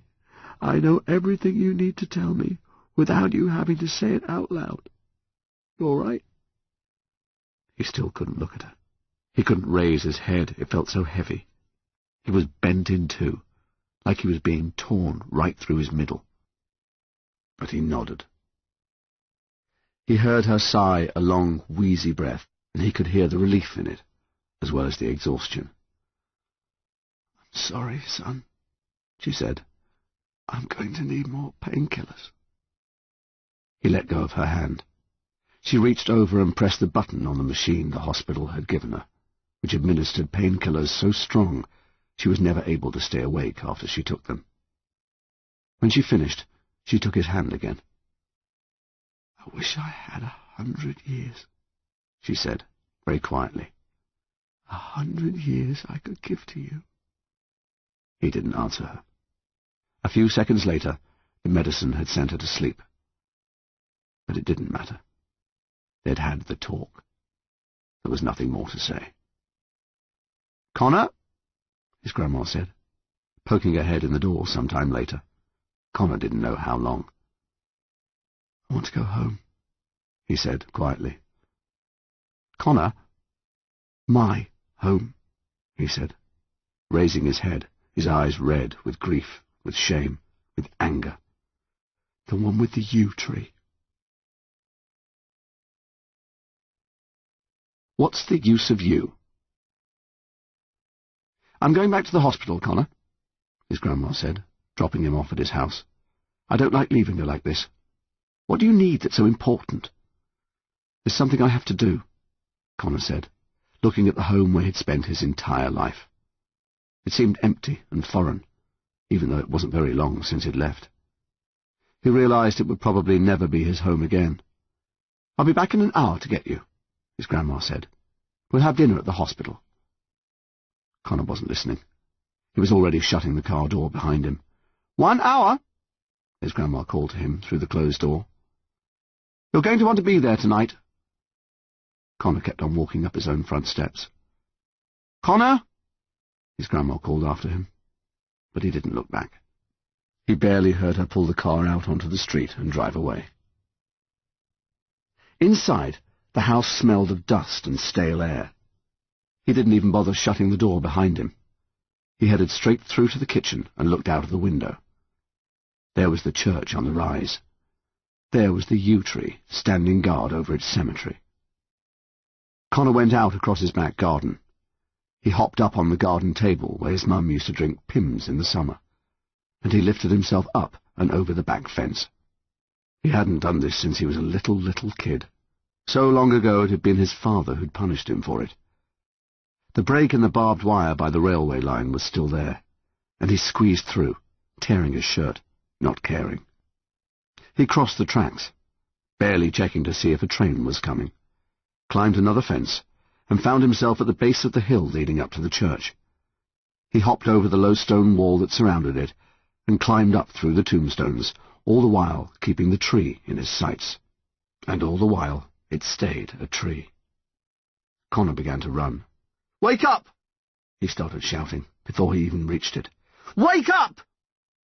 He got to the trunk and started kicking it. "I said, wake up! I don't care what time it is!" He kicked it again, and harder, and once more. And the tree stepped out of the way, so quickly that Connor lost his balance and fell. "You will do yourself harm if you keep that up," the monster said, looming over him. "It didn't work!" Connor shouted, getting to his feet. "You said the yew tree would heal her, but it didn't!" "I said if she could be healed, the yew tree would do it," the monster said. "It seems that she could not." Anger rose even higher in Connor's chest, thumping his heart against his ribcage. He attacked the monster's legs, battering the bark with his hands, bringing up bruises almost immediately. "Heal her! You have to heal her!" "Connor!" the monster said. "What's the use of you if you can't heal her?" Connor said, pounding away. "Just stupid stories and getting me into trouble and everyone looking at me like I've got a disease!" He stopped because the monster had reached down a hand and plucked him into the air. "You are the one who called me, Connor O'Malley," it said, looking at him seriously. "You are the one with the answers to these questions." "If I called you," Connor said, his face boiling red, tears he was hardly aware of streaming angrily down his cheeks, "it was to save her! It was to heal her!" There was a rustling through the monster's leaves, like the wind stirring them in a long, slow sigh. "I did not come to heal her," the monster said. "I came to heal you." "Me?" Connor said, stopping his squirming in the monster's hand. "I don't need healing. My mum's the one who's—" But he couldn't say it. Even now he couldn't say it. Even though they'd had the talk, even though he'd known it all along. Because of course he had. Of course he did. No matter how much he'd wanted to believe it wasn't true, of course he knew. But still, he couldn't say it. Couldn't say that she was... He was still crying furiously and finding it hard to breathe. He felt like he was splitting open, like his body was twisting apart. He looked back up at the monster. "Help me," he said, quietly. "It is time," the monster said, "for the fourth tale." Connor let out an angry yell. "No! That's not what I meant! There are more important things happening!" "Yes," the monster said. "Yes, there are." It opened its free hand. The mists surrounded them again, and once more they were in the middle of the nightmare. The fourth tale. Even held in the monster's huge, strong hand, Connor could feel the terror seeping into him. Could feel the blackness of it all start to fill his lungs and choke them. Could feel his stomach beginning to fall. "No!" he shouted, squirming some more, but the monster held him tight. "No, please!" The hill, the church, the graveyard were all gone. Even the sun had disappeared, leaving them in the middle of a cold darkness. one that had followed Connor ever since his mother had first been hospitalized. From before that, when she'd started the treatments that made her lose her hair. From before that, when she'd had flu that didn't go away until she went to a doctor, and it wasn't flu at all. From before even that, when she'd started to complain about how tired she was feeling. Ever since, before all that, ever since forever, it felt like, the nightmare had been there, stalking him, surrounding him, cutting him off, making him alone. It felt like he'd never been anywhere else. "Get me out of here!" he yelled. "Please!" "It is time," the monster said again, "for the fourth tale." "I don't know any tales," Connor said, his mind lurching with fear. "If you do not tell it," the monster said, "I shall have to tell it for you." It held Connor up closer to its face. "And believe me when I say you do not want that." "Please," Connor said again. "I have to get back to my mum."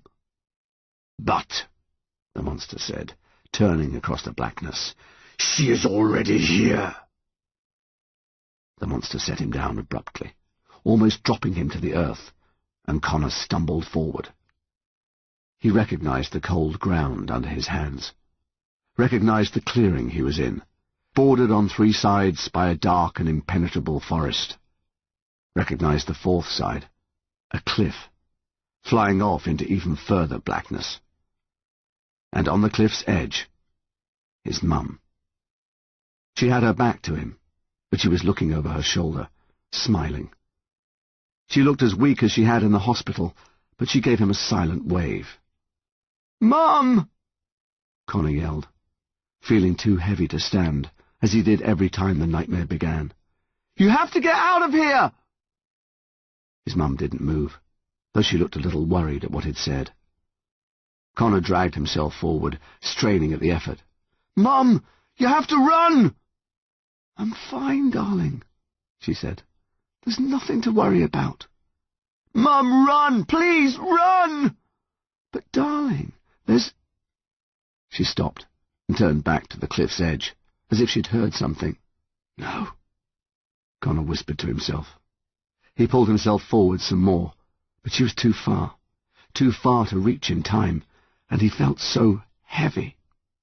There was a low sound from below the cliff, a rumbling, booming noise, like something big was moving down below, something bigger than the world, and it was climbing up the cliff face.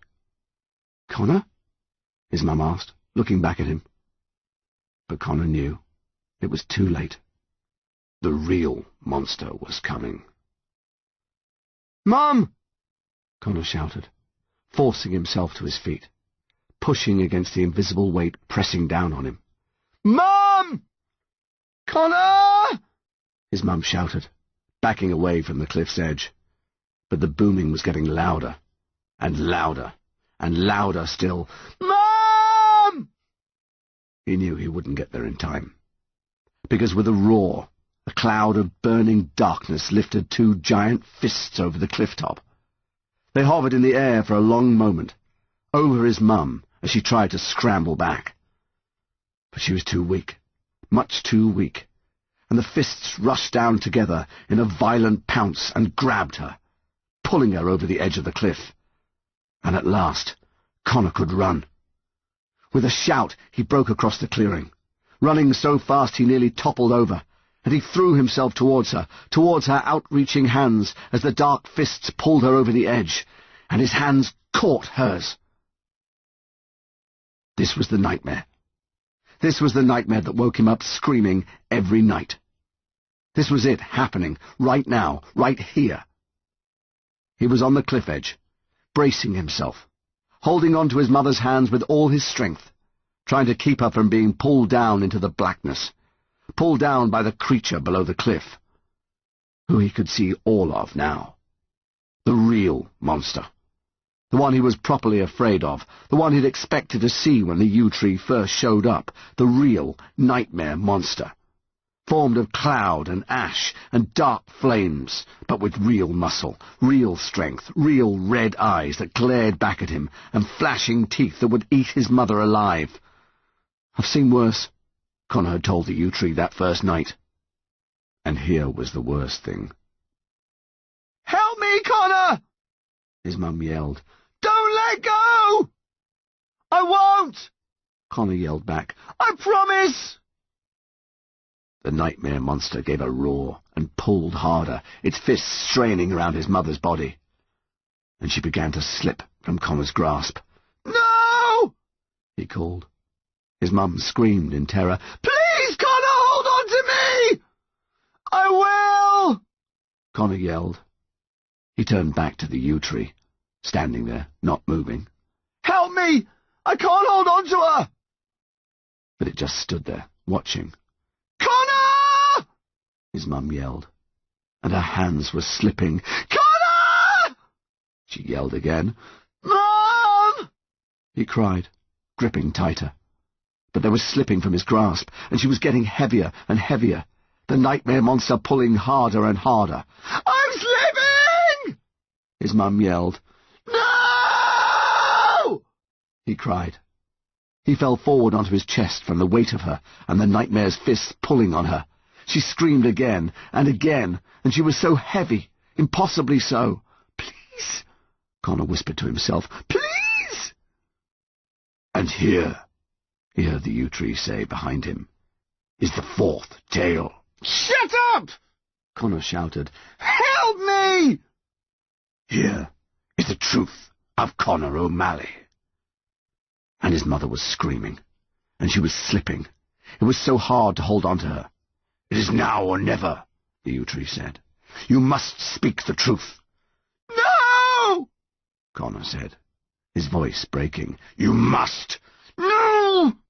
Connor said again, looking down into his mother's face, as the truth came all of a sudden, as the nightmare reached its most perfect moment. "No!" Connor screamed one more time, and his mother fell. The rest of the fourth tale. This was the moment when he usually woke up. When she fell, screaming, out of his grasp, into the abyss, taken by the nightmare, lost forever. This was where he usually sat up in his bed, covered in sweat, his heart beating so fast he thought he might die. But he didn't wake up. The nightmare still surrounded him. The yew tree still stood behind him. "The tale is not yet told," it said. "Take me out of here," Connor said, getting shakily to his feet. "I need to see my mum." "She is no longer here, Connor," his original monster said. "You let her go." "This is just a nightmare," Connor said, panting hard. "This isn't the truth." "It is the truth," said the monster. "You know it is. You let her go." "She fell," Connor said. "I couldn't hold on to her anymore. She got so heavy." "And so you let her go." "She fell," Connor said, his voice rising, almost in desperation. The filth and ash that had taken his mum was returning up the cliff face in tendrils of smoke. Smoke that he couldn't help but breathe in. It entered his mouth and his nose like air, filling him up, choking him. He had to fight to even breathe. "You let her go," said the monster. "I didn't let her go!" Connor shouted, his voice cracking. "She fell!" "You must tell the truth, or you will never leave this nightmare," the monster said, looming dangerously over him now, its voice scarier than Connor had ever heard it. "You will be trapped here alone for the rest of your life." "Please let me go!" Connor yelled, trying to back away. He called out in terror when he saw that the tendrils of the nightmare had wrapped themselves around his legs. They tripped him to the ground and started wrapping themselves around his arms, too. "Help me!" "Speak the truth," the monster said, its voice stern and terrifying now. "Speak the truth, or stay here forever." What truth? Connor yelled, desperately fighting the tendrils. I don't know what you mean! The monster's face suddenly surged out of the blackness, inches away from Connor's. You do know, it said, low and threatening. And there was a sudden quiet. Because yes, Connor knew. He had always known. The truth. The real truth. The truth from the nightmare. No, he said quietly, as the blackness started wrapping itself around his neck. No, I can't. You must. I can't, Connor said again. You can, said the monster. And there was a change in its voice, a note of something, of kindness. Connor's eyes were filling now. Tears were tumbling down his cheeks, and he couldn't stop them. Couldn't even wipe them away, because the nightmare's tendrils were binding him now. Had nearly taken him over completely. Please don't make me, Connor said. Please don't make me say it. You let her go, the monster said. Connor shook his head. Please. You let her go, the monster said again. Connor closed his eyes tightly. But then he nodded. You could have held on for longer, the monster said, but you let her fall. You loosened your grip and let the nightmare take her. Connor nodded again, his face scrunched up with pain and weeping. You wanted her to fall. No, Connor said, through thick tears. You wanted her to go. No. You must speak the truth, and you must speak it now, Connor O'Malley. Say it. You must. Connor shook his head again, his mouth clamped shut tight, but he could feel a burning in his chest, like a fire someone had lit there, a miniature sun, blazing away and burning him from the inside. It'll kill me if I do, he gasped. It will kill you if you do not, the monster said. You must say it. I can't. You let her go. Why? The blackness was wrapping itself around Connor's eyes now, plugging his nose and overwhelming his mouth. He was gasping for breath and not getting it. It was suffocating him. It was killing him. Why, Connor? The monster said fiercely. Tell me why, before it is too late! And the fire in Connor's chest suddenly blazed, suddenly burned like it would eat him alive. It was the truth. He knew it was. A moan started in his throat, a moan that rose into a cry, and then a loud, wordless yell, and he opened his mouth, and the fire came blazing out to consume everything, bursting over the blackness, over the yew tree too, setting it ablaze along with the rest of the world, burning it back, as Connor yelled and yelled and yelled in pain and grief. And he spoke the words. He spoke the truth. He told the rest of the fourth tale. I can't stand it anymore! He cried out, as the fire raged around him. I can't stand knowing that she'll go! I just want it to be over! I want it to be finished! And then the fire ate the world, wiping away everything, wiping him away with it. He welcomed it with relief, because it was, at last, the punishment he deserved.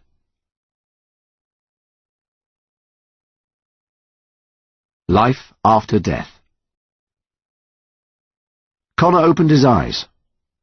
He was lying on the grass on the hill above his house. He was still alive, which was the worst thing that could have happened. Why didn't it kill me? He groaned, holding his face in his hands. I deserve the worst. Do you? The monster asked, standing above him.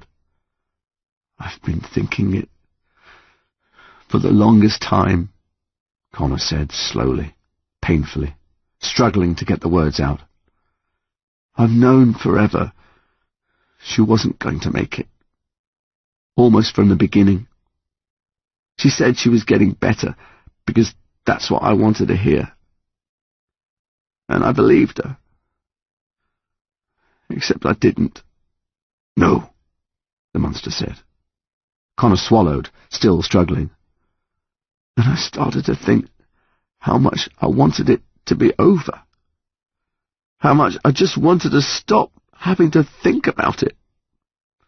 How I couldn't stand the waiting anymore. I couldn't stand how alone it made me feel. He really began to cry now, more than he thought he'd ever done, more even than when he found out his mum was ill. And a part of you wished it would just end, said the monster, even if it meant losing her. Connor nodded, barely able to speak. And the nightmare began. The nightmare that always ended with... I let her go, Connor choked out. I could have held on, but I let her go. And that, the monster said, is the truth. I didn't mean it, though, Connor said, his voice rising. I didn't mean to let her go. And now it's for real. Now she's going to die, and it's my fault. And that, the monster said, is not the truth at all. Connor's grief was a physical thing, gripping him like a clamp, clenching him tight as a muscle. He could barely breathe from the sheer effort of it, and he sank to the ground again, wishing it would just take him, once and for all. He faintly felt the huge hands of the monster pick him up, forming a little nest to hold him. He was only vaguely aware of the leaves and branches twisting around him, softening and widening to let him lie back. It's my fault, Connor said. I let her go. It's my fault. It is not your fault, the monster said, its voice floating in the air around him like a breeze. It is. You were merely wishing for the end of pain, the monster said. Your own pain. An end to how it isolated you. It is the most human wish of all. I didn't mean it, Connor said. You did, the monster said, but you also did not. Connor sniffed and looked up to its face, which was as big as a wall in front of him. How can both be true? Because humans are complicated beasts, the monster said. How can a queen be both a good witch and a bad witch? How can a prince be a murderer and a savior? How can an apothecary be evil-tempered but right-thinking? How can a parson be wrong-thinking but good-hearted? How can invisible men make themselves more lonely by being seen? I don't know, Connor shrugged, exhausted. Your stories never made any sense to me. The answer is that it does not matter what you think, the monster said, because your mind will contradict itself 100 times each day. You wanted her to go at the same time you were desperate for me to save her. Your mind will believe comforting lies while also knowing the painful truths that make those lies necessary. And your mind will punish you for believing both. But how do you fight it? Connor asked, his voice rough. How do you fight all the different stuff inside? By speaking the truth, the monster said, as you spoke it just now. Connor thought again of his mother's hands, of the grip as he let go. Stop this, Connor O'Malley, the monster said gently. This is why I came walking, to tell you this so that you may heal. You must listen. Connor swallowed again. I'm listening. You do not write your life with words, the monster said. You write it with actions. What you think is not important. It is only important what you do.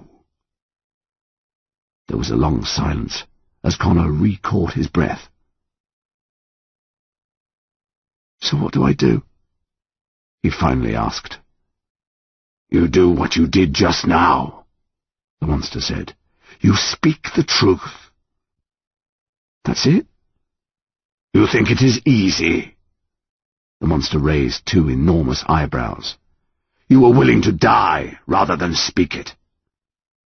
Connor looked down at his hands, finally unclenching them. Because what I thought was so wrong.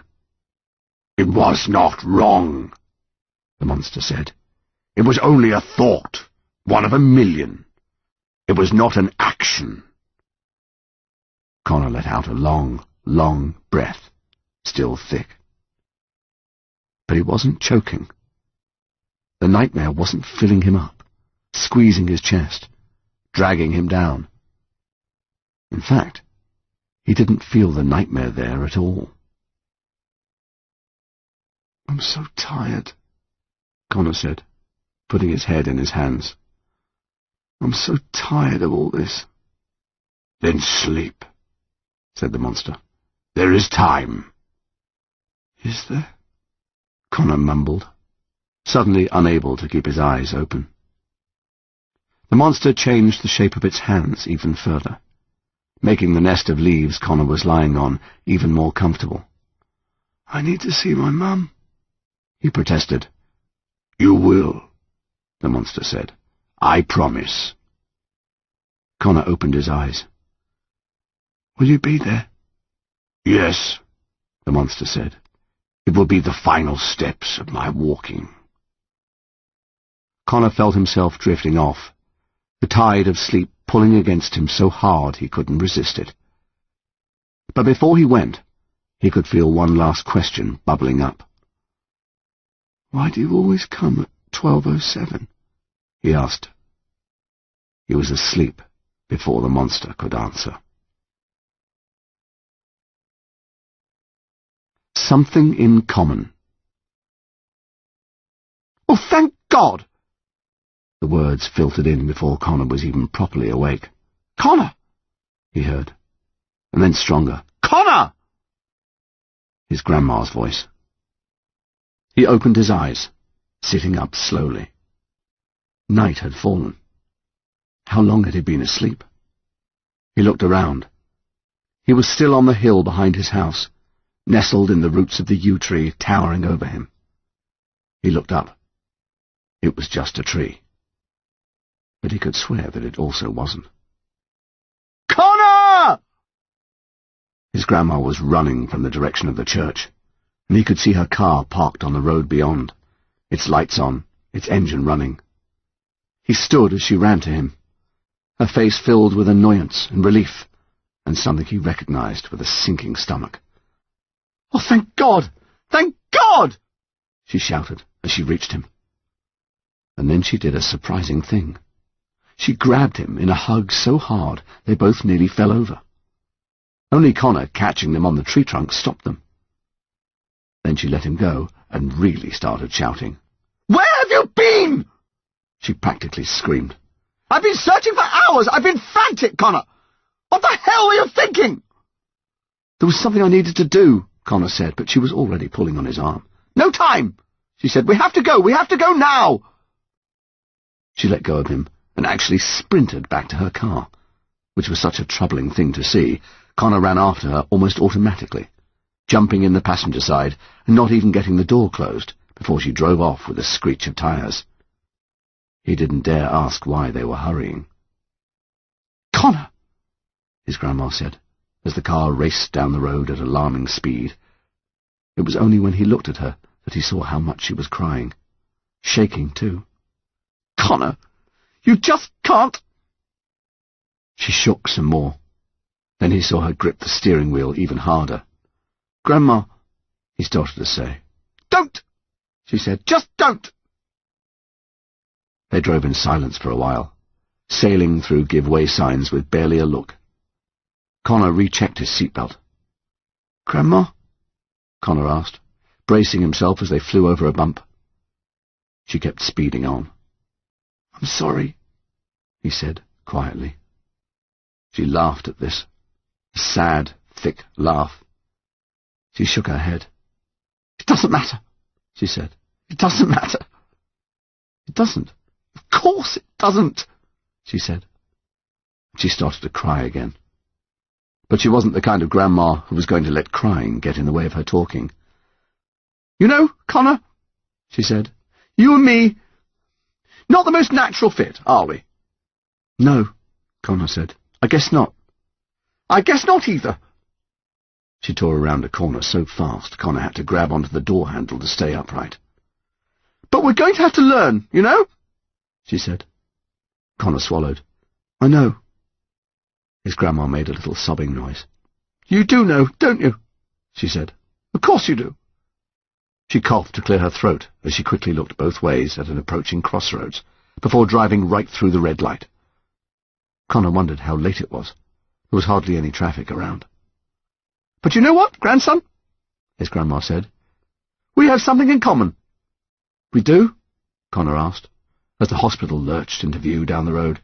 "Oh, yes," his grandma said, pressing even harder on the accelerator, and he saw that her tears were still coming.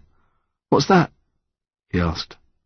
She pulled into the first empty spot she saw on the road near the hospital, running her car up onto the curb with a thudding stop. "Your mum," she said, looking at him full on. "That's what we have in common." Connor didn't say anything, but he knew what she meant. His mum was her daughter, and she was the most important person either of them knew. That was a lot to have in common. It was certainly a place to start. His grandma turned off the engine and opened her door. "We have to hurry," she said. The truth. His grandma burst into his mum's hospital room ahead of him with a terrible question on her face. But there was a nurse inside who answered immediately. "It's okay," she said. "You're in time." His grandma put her hands to her mouth and let out a cry of relief. "I see you found him," the nurse said, looking at Connor. "Yes," was all his grandma said. Both she and Connor were looking at his mum. The room was mostly dark, just a light on over her bed where she lay. Her eyes were closed, and her breathing sounded like there was a weight on her chest. The nurse left them with her, and his grandma sat down in the chair on the other side of his mum's bed, leaning forward to pick up one of his mum's hands. She held it in her own, kissing it and rocking back and forth. "Ah," he heard. It was his own mum talking, her voice so thick and low it was almost impossible to understand. "I'm here, darling," his grandma said, still holding his mum's hand. "Connor's here too." "See?" his mum slurred, not opening her eyes. His grandma looked at him in a way that told him to say something. "I'm here, Mum," he said. His mum didn't say anything, just reached out the hand closest to him, asking for him to take it. Take it and not let go. "Here is the end of the tale," the monster said behind him. "What do I do?" Connor whispered. He felt the monster place its hands on his shoulders. Somehow they were small enough to feel like they were holding him up. "All you have to do is tell the truth," the monster said. "I'm afraid to," Connor said. He could see his grandma there in the dim light, leaning over her daughter.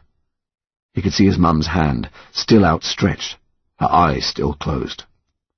"Of course you are afraid," the monster said, pushing him slowly forward. "And yet you will still do it." As the monster's hands gently but firmly guided him towards his mum, Connor saw the clock on the wall above her bed. Somehow it was already 11:46 p.m., 21 minutes before 12:07. He wanted to ask the monster what was going to happen then, but he didn't dare, because it felt like he knew. "If you speak the truth," the monster whispered in his ear, "you will be able to face whatever comes." And so Connor looked back down at his mum, at her outstretched hand. He could feel his throat choking again, and his eyes watering. It wasn't the drowning of the nightmare, though. It was simpler, clearer, still just as hard. He took his mother's hand She opened her eyes, briefly, catching him there. Then she closed them again. But she'd seen him, and he knew it was here. He knew there really was no going back, that it was going to happen, whatever he wanted, whatever he felt. And he also knew he was going to get through it. It would be terrible. It would be beyond terrible. But he'd survive. And it was for this that the monster came. It must have been. Connor had needed it, and his need had somehow called it, and it had come walking just for this moment. "You'll stay," Connor whispered to the monster, barely able to speak. "You'll stay until—" "I will stay," the monster said, its hands still on Connor's shoulders. "Now all you have to do is speak the truth." And so Connor did. He took in a breath, and, at last, he spoke the final and total truth. "I don't want you to go," he said, the tears dropping from his eyes, slowly at first, then spilling like a river. "I know, my love," his mother said, in her heavy voice. "I know." He could feel the monster, holding him up and letting him stand there. "I don't want you to go," he said again. And that was all he needed to say. He leaned forward onto her bed and put his arm around her, holding her. He knew it would come, and soon, maybe even this 12:07, the moment she would slip from his grasp, no matter how tightly he held on.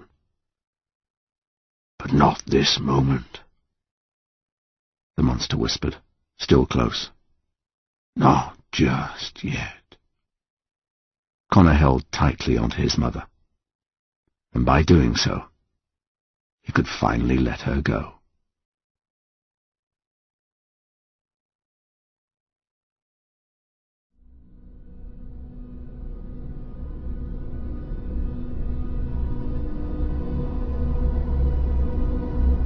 We hope you have enjoyed our presentation of A Monster Calls by Patrick Ness, inspired by an idea from Siobhan Dowd. Copyright 2011 by Patrick Ness, from an original idea by Siobhan Dowd. Original book published by Candlewick Press. Performed by Jason Isaacs. Directed by Jenny Leo. Please continue listening for an interview between Jason Isaacs and author Patrick Ness.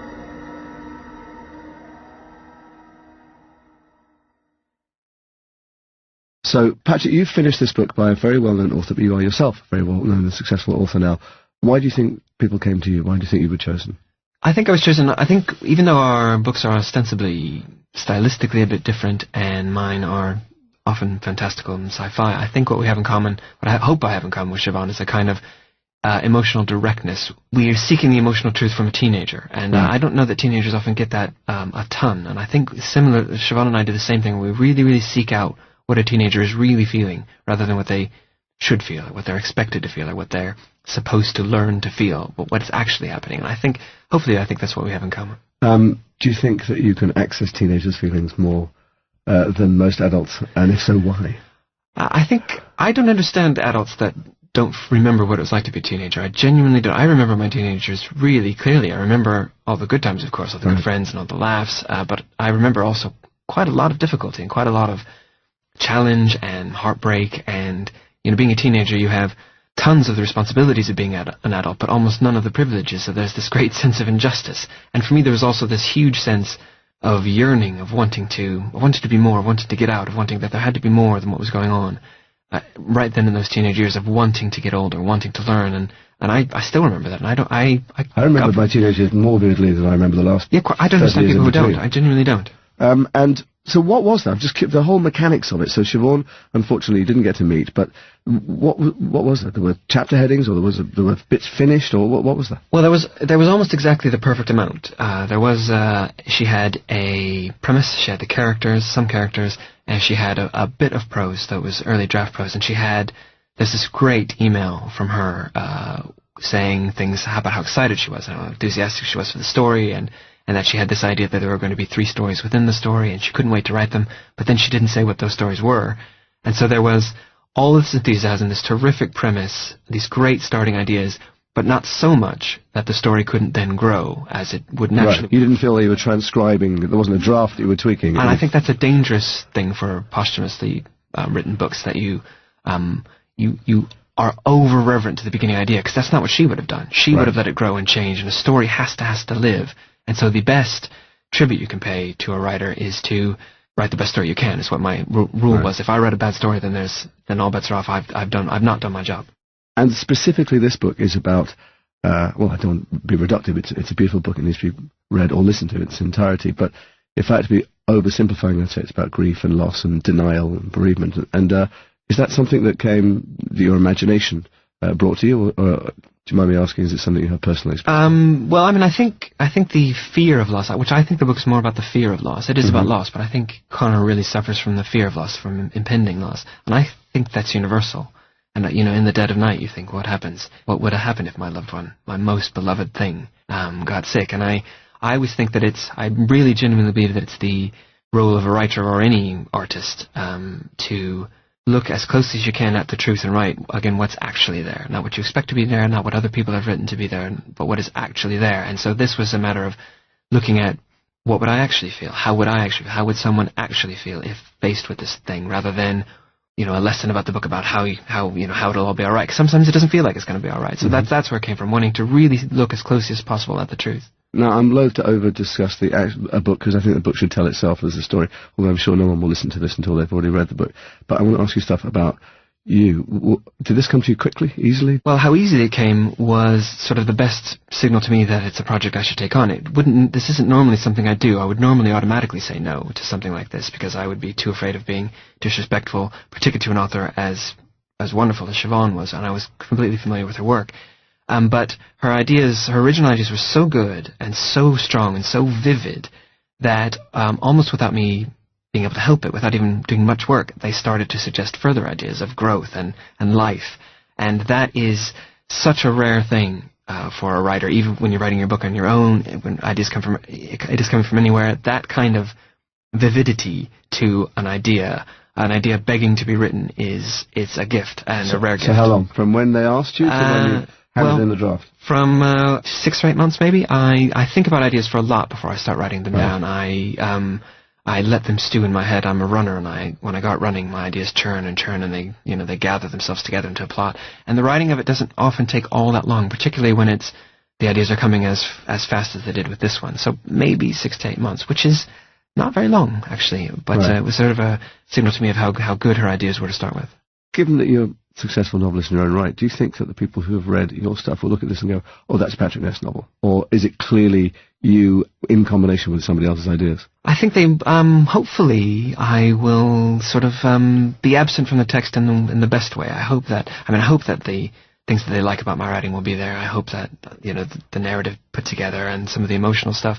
But I hope that I'm absent from the text in the best way, that the story tells itself, that it's both the best bits of me and Siobhan, I hope. Now, I've got to read this out loud in a minute, and when reading it, when I was looking at it, I found it very difficult not to be crying my eyes out, and you've asked me specifically to be unsentimental. Not to over-egg the sentiment. Yeah, and I'm curious about at whom this is aimed, and what you want them to feel and experience. Well, sentiment, I really believe sentiment is a separate thing than emotion, and I'm really wanting the emotion to work without added sentiment, is what I really, really mean. I write basically for me. I don't write with anybody in mind. I write for me, because if I'm not reacting to the story, if I'm not moved, if I'm not crying, then why would I ever think anybody else would? And when you were writing it? Yes, I was, yes. And if I hadn't been, I would have thought that it wasn't working, and I would have worked at it until I did. But I really, really did, and that's what I want. I want that kind of emotional engagement, rather than, because I think sentiment is easy. I think sentiment is distancing. But emotion is different. Emotion is close and personal. And if I'm experiencing it, if I can accomplish that while I'm writing it, then hopefully anybody reading it will. And I think, I'm not a teenager. I'm not Connor. But I think anybody could read it. I think it's for any age, really. And what's the value? I say this not because I'm questioning it. I feel already the value. I finished the book this morning and I feel some kind of catharsis, and in a very corny way it makes me want to reach out to people I love while I still have them. That time is precious. But from your point of view, what is it that will make people want to put themselves through this emotional ringer? I think it's ultimately a healing book. I think it is quite difficult, and it doesn't pull any punches about what Connor's facing and the fear of what he's facing and all of the conflicting thoughts that he has that can do him harm if he doesn't take care of them. But I think it's ultimately truthful. I mean, this isn't a unique experience. We lose people. It's part of living, and I just wanted a book. I just wanted to be able to tell the truth to a teenager, to say, yes, particularly a teenager maybe who's lost a parent, that there's no simple solution to this, that it is going to be difficult. Just to acknowledge to a teenager, to a young reader, that yes, we're not going to pretend that you're suddenly going to get all better, that there's a happy ending to this maybe, but you know what, you might get through. I don't want to be hard on you, but there's a paradox in what you're saying, because there's a magical element to this too, and so as much as it is truthful and questionably emotionally, there's also a fantastical. It's not an escape valve in any way. It doesn't help Connor avoid anything, but it helps him through it. And is that where your imagination would lead you generally, or is that something that Siobhan planted in you? It was Siobhan's original idea about having particularly a yew tree, because there are the cancer drugs from a yew tree, is what was on her mind at the time, I believe. But there is a fantastical element to it, but I think the monster's more complicated than that, because, is it, he is, this mythical creature from English mythology, but he's more than that, and the question grows and grows, is he just a reflection, a bit of Connor? Is he a part of Connor's self that he's trying to reach and try to engage with, just to, again, not feel alone? So I think it's more complicated than that. Do you have an answer in your head? Maybe I do, but I'm not sure. Well, maybe on the next book I'll ask you that question, but meanwhile, thanks very much for all that. Thank you very much, Jason. Performance copyright 2011 by Belinda Publishing Pty Limited. All rights reserved. Published by Brilliance Audio. For further information concerning this program or other Candlewick on Brilliance Audio titles, please call the following toll-free number, 1-800-222-3225, or visit our website at www.brillianceaudio.com. No part of this recording may be played for an audience or reproduced in any form. It may not be streamed, downloaded, broadcast, or copied without written permission. Address all inquiries to Brilliance Audio, P.O. Box 887, Grand Haven, Michigan, 49417.